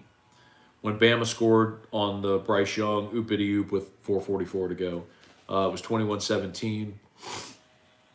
And that's when LSU responded with the Mason Taylor touchdown. 7 play, 75 yards, Mason Taylor touchdown to go 24-21. And then in overtime, after they scored, LSU, of course, scored in the first play. 2 plays in overtime.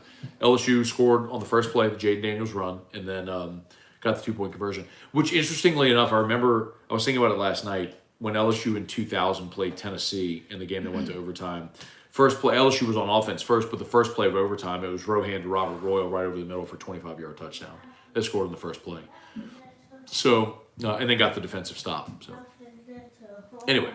After listening to your heart, you'll go out early. All right, y'all. Do me a favor. Smash the like button if you haven't done so yet on YouTube. Please subscribe up to the Matt Moscona channel if you haven't done so yet. Facebook, please like the page, share the post. We just got 753 on YouTube and 105 on Facebook. It's incredible. I'm so mad I didn't get a picture of Mason Taylor. You should have got a picture of Mason Taylor. I am so mad. You don't understand how close we were for a while. Oh, I understand. We couldn't move. I get it.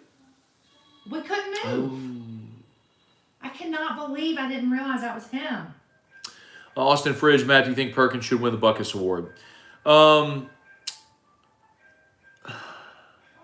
He's from Cypress, Texas, did you know? He's actually from here. Cypress, Texas. His family moved because of Katrina. He was a Katrina baby. And they moved to Cypress, which is Houston. Right, so he came from Cypress to come play football. I'm not talking about his birth. I'm talking about where he's from. So Austin, I mean, I think he will at some point in his career, but he didn't really emerge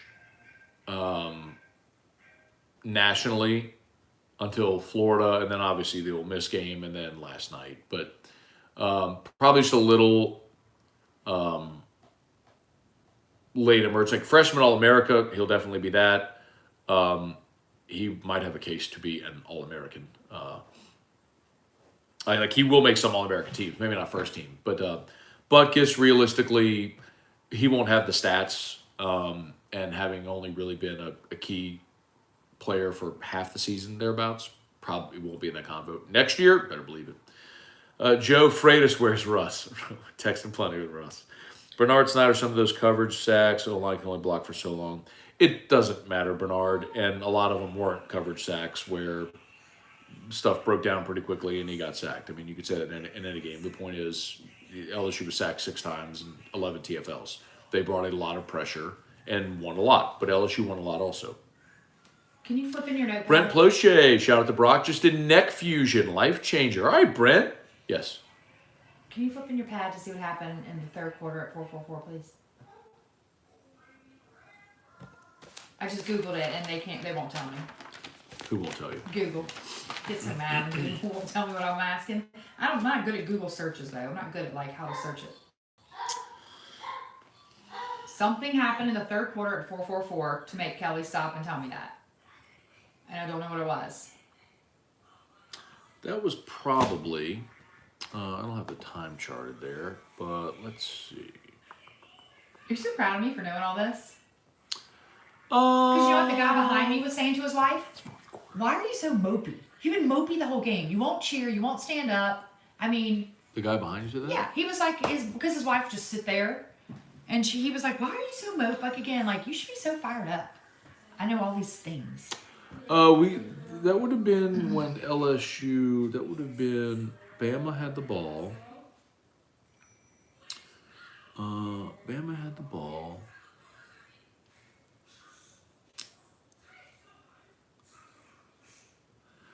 That might have been where they had the ball together in the third quarter. 6, 11. They got the ball there. What scored? It had to be this drive.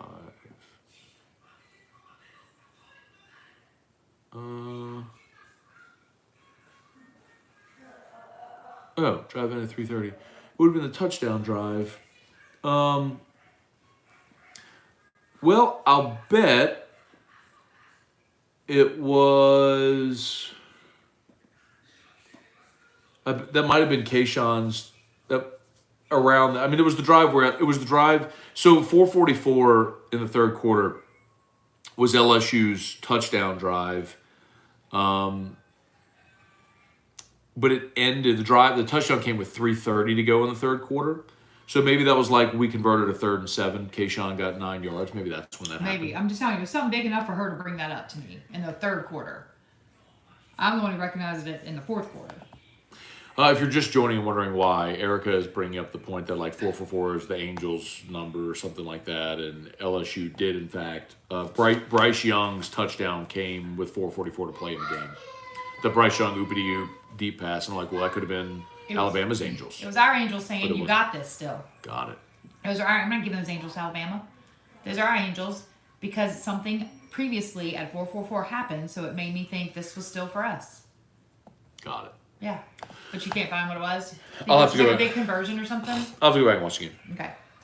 Because the exact play isn't charted, but it would have happened on that drive. It would have happened on LSU's touchdown drive in the third quarter to go up 14-9. It would probably have been somewhere. The big plays on that drive were LSU converted a 3rd and 7, 9-yarder to Kayshawn, which is probably about where that happened. Okay.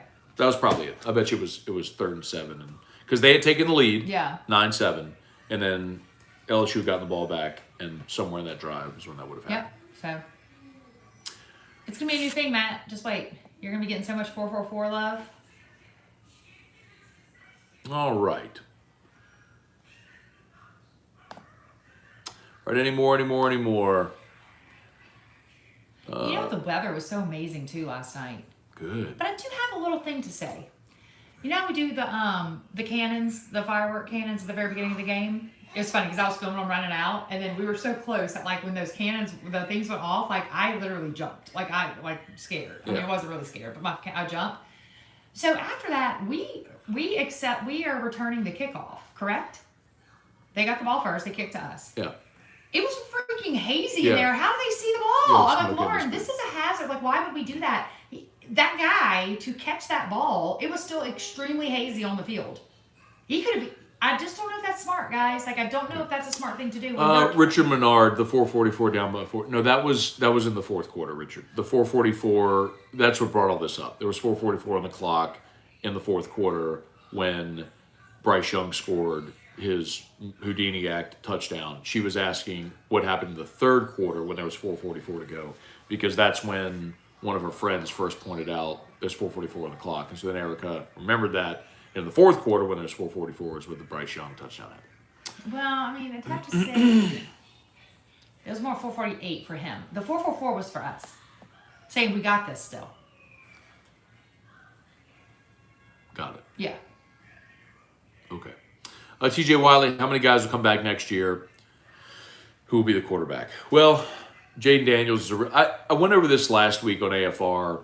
I think we might have it up on the AFR YouTube channel. But I'll need to go check. But You think he's leaving? so Jaden will have an interesting decision to make, because if he keeps playing better, it's going to increase his draft stock. Like even Randy Mueller, the former Saints GM, was on Twitter last night kind of talking about Jaden Daniels' draft stock improving.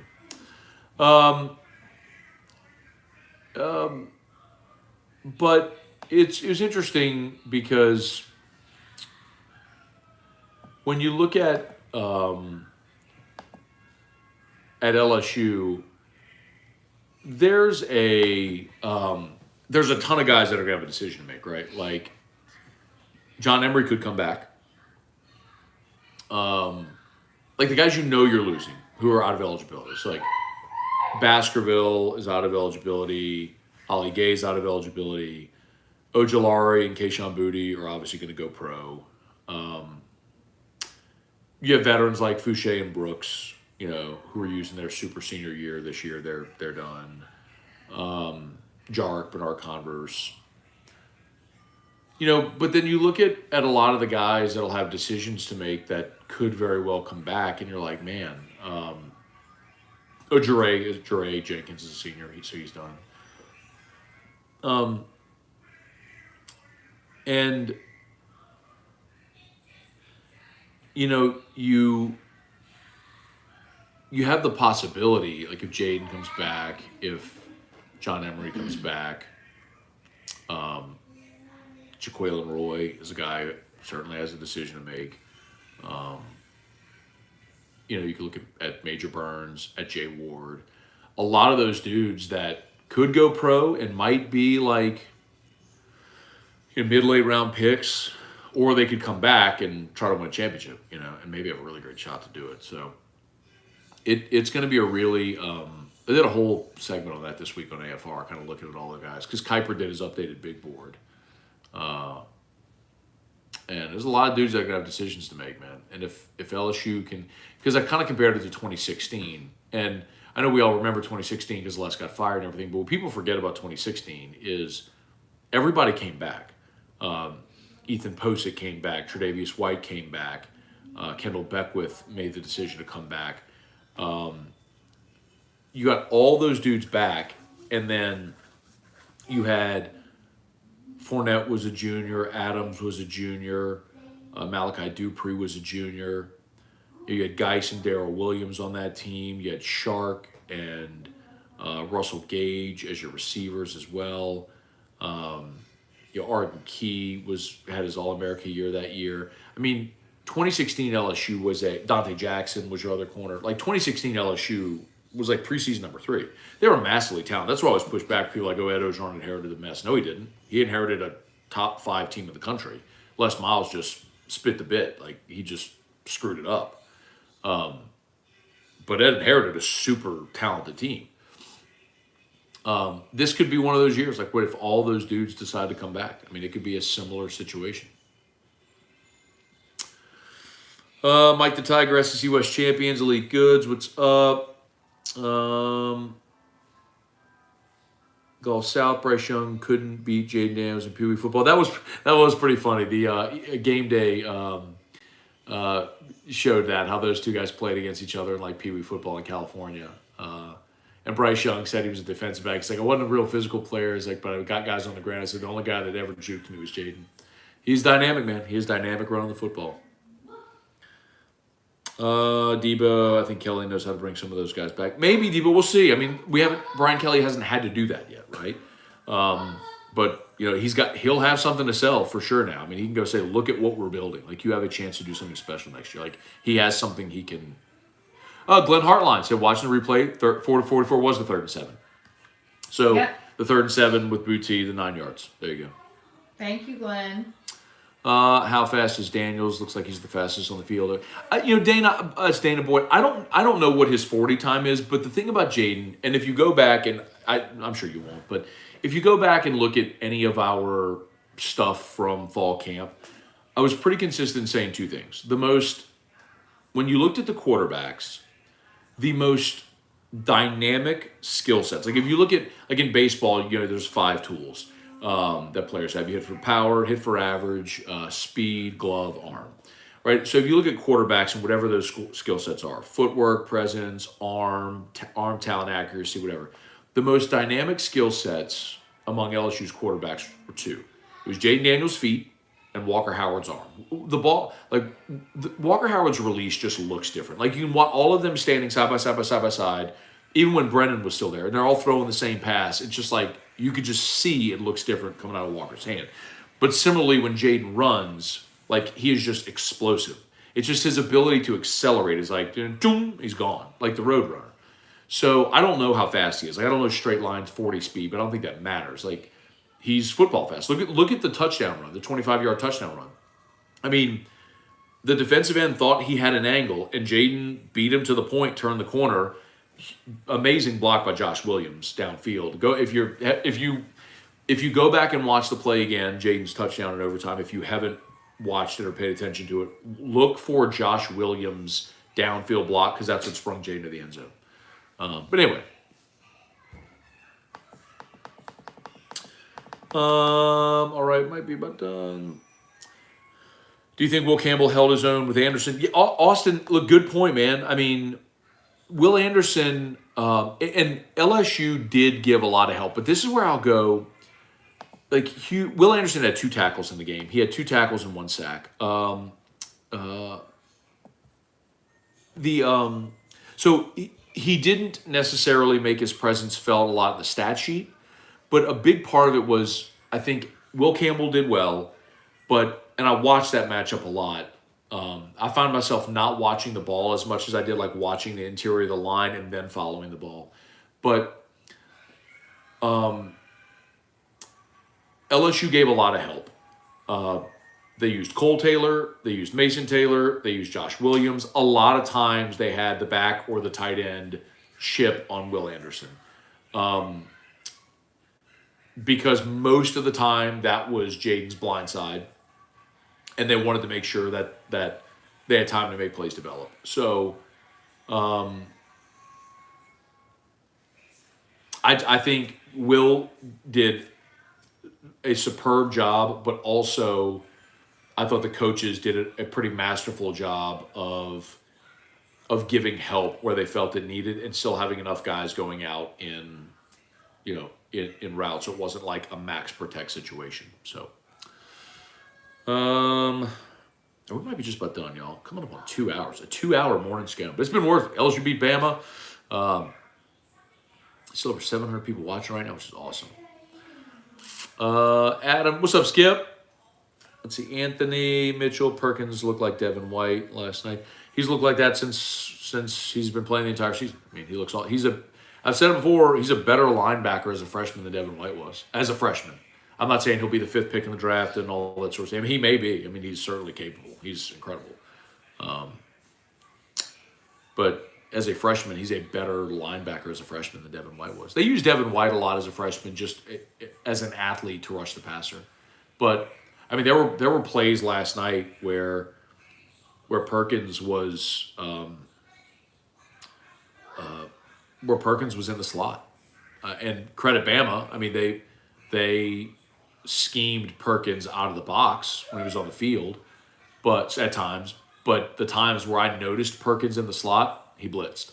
He came on what amounted to like a corner blitz or a nickel blitz, So you could tell, like, credit Matt House because they had prepared for that. If there was a time where Perkins had to split out, that he was going to blitz, and then you had help coverage in the back end. So. Best thing I saw on Twitter today: Brian Kelly has boudin balls. Ross Dellinger wrote that in his column. Mm-hmm. Juice Williams starting to think number 7 is unlucky. Look at the past 6 number 7s. I just don't care. I say it all the time, man. Put a poop emoji on your shirt. I don't care. But Keyshawn Boutte, by the way, was your leading receiver last night. Zach, what a turnaround. I'm glad we played LSU early in the year, and it was a noon game. Oh, I guess that's a Tennessee fan.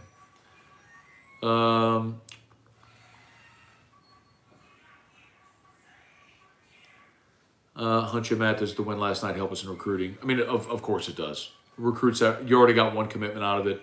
One public commitment. You might have gotten more silent commits as well, but of course it does. I mean, you have a game like that, an environment like that with recruits, it's impressionable. Of course it matters. Yeah, Debo said thoughts on next week at Arkansas after this game. It's a tricky spot. I mean, LSU is way better than Arkansas. They're way, way better. But, Arkansas, look, man, I talked about an AFR. I played Liberty. I mean, I won money on Liberty yesterday. Because, look, Arkansas went on the road and beat Auburn, and then a week looking ahead to LSU, here comes Liberty, was a good team coming in at 7-1. Hugh Freeze had them playing really well, and Liberty clipped them. So now Arkansas, embarrassed, maybe looking for a bounce back. LSU, off this emotional high, is going to have a come down, but can they get refocused to go to Arkansas, play 11 a.m. against a team that's not as good as they are? It's a tricky spot for LSU, no doubt. I mean, this is a tricky spot. Tigers have to get focused and go win, because now you're not just playing for a really nice season and a good bowl. Like, you can win the SEC. You have to like calibrate and realize you're playing for something of real significance now.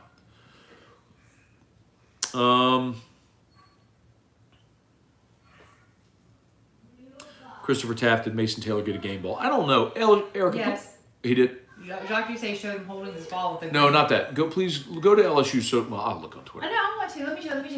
Let me see if I can find it. Just tell me what to search. Stop. Tell me. Search LSU football. Oh, really? LSU football is the biggest search title there is, man. Either on Facebook or YouTube. Go to their account, because they're going to have a picture of Brian Kelly in the locker room giving someone a game ball. I thought you meant Google LSU. What platform? Where do we look?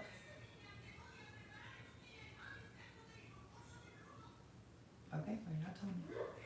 Here you go. Wait, there's Brian Kelly. Did he give it? Hang on. We're in November, but listen to me. There was no way I was going to let somebody else decide the outcome of this game. We weren't going to come back in this locker room and say, I wish we got this call or that call, because the only people I trust are the guys in this locker room. And I will go to war with any one of you guys anytime. So when it's about winning a ball game, I'm going to let you guys decide who wins the ball. They love him.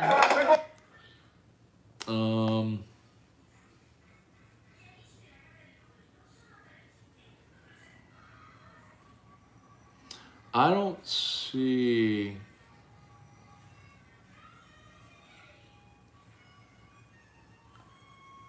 I love that they're sitting here like all. I'm just looking at LSU's Twitter for the first time. I mean, last night was such a. I like, it was just so. I mean, everything was just a poop show at the end. It was so overwhelming. I haven't actually recalibrated or looked at any of this stuff. I'm looking at all the pictures, the rush in the field, the. That's dope. It.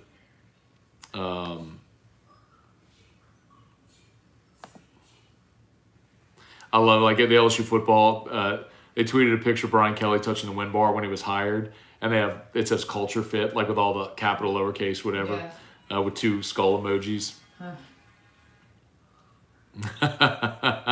So good. But I was just looking to see if they had anybody giving out the game ball. I don't see it.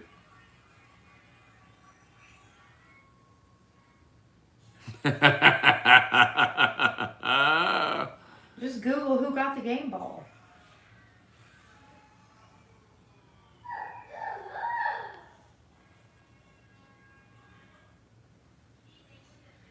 So good. And that you'll never forget, for sure.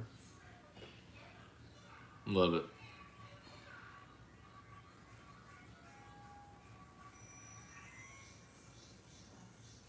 So good. Anyway, sorry, y'all. I'm sorry. I was just scrolling LSU's Twitter for the first time and just kind of fell down that little rabbit hole. That's not great for all of you, but okay. Yeah, it's getting to be 10:30. I need to get dressed. I got to go to church. So, y'all have an awesome day. We've just past 2 hours. Kurt, can LSU clinch the West? LSU clinches the West with a win and an Ole Miss loss. LSU has a tiebreaker over both Ole Miss and Alabama. So Alabama plays Ole Miss. You need Bama to beat Ole Miss, LSU to beat Arkansas, LSU clinches. So LSU wins the West 2 ways. If LSU beats Arkansas and A&M, LSU wins the West. A win and an Ole Miss loss, bless you. A win and an Ole Miss loss, LSU wins the West. So that's mathematically what you need to happen right now. So y'all, thank you so much for watching. Again, shout out to Brock, as always, Baton Rouge Orthopedic Clinic, Hudco Roofing, HudcoRoofing.com, Restored Motions, RestoredMotions.com. You need an orthopedist, go to Brock. Need a roof, we'd love to give you a free no-obligation roofing inspection. Hudco Roofing, HudcoRoofing.com. Hudco is pinned in the chat. So if you would just click the link, fill out the form on the homepage. It'll take 30 seconds to fill it out. We'll schedule you a free no-obligation roofing inspection. And Restored Motions, you got pain. Holler at my girl, Crystal Poche, RestoredMotions.com. Just book a session. All right, have an awesome Sunday. Saints on Monday Night Football, so we just get to bathe in this one for another day. Looking forward to it. So y'all have an awesome day. Thanks for watching. Much love. Peace.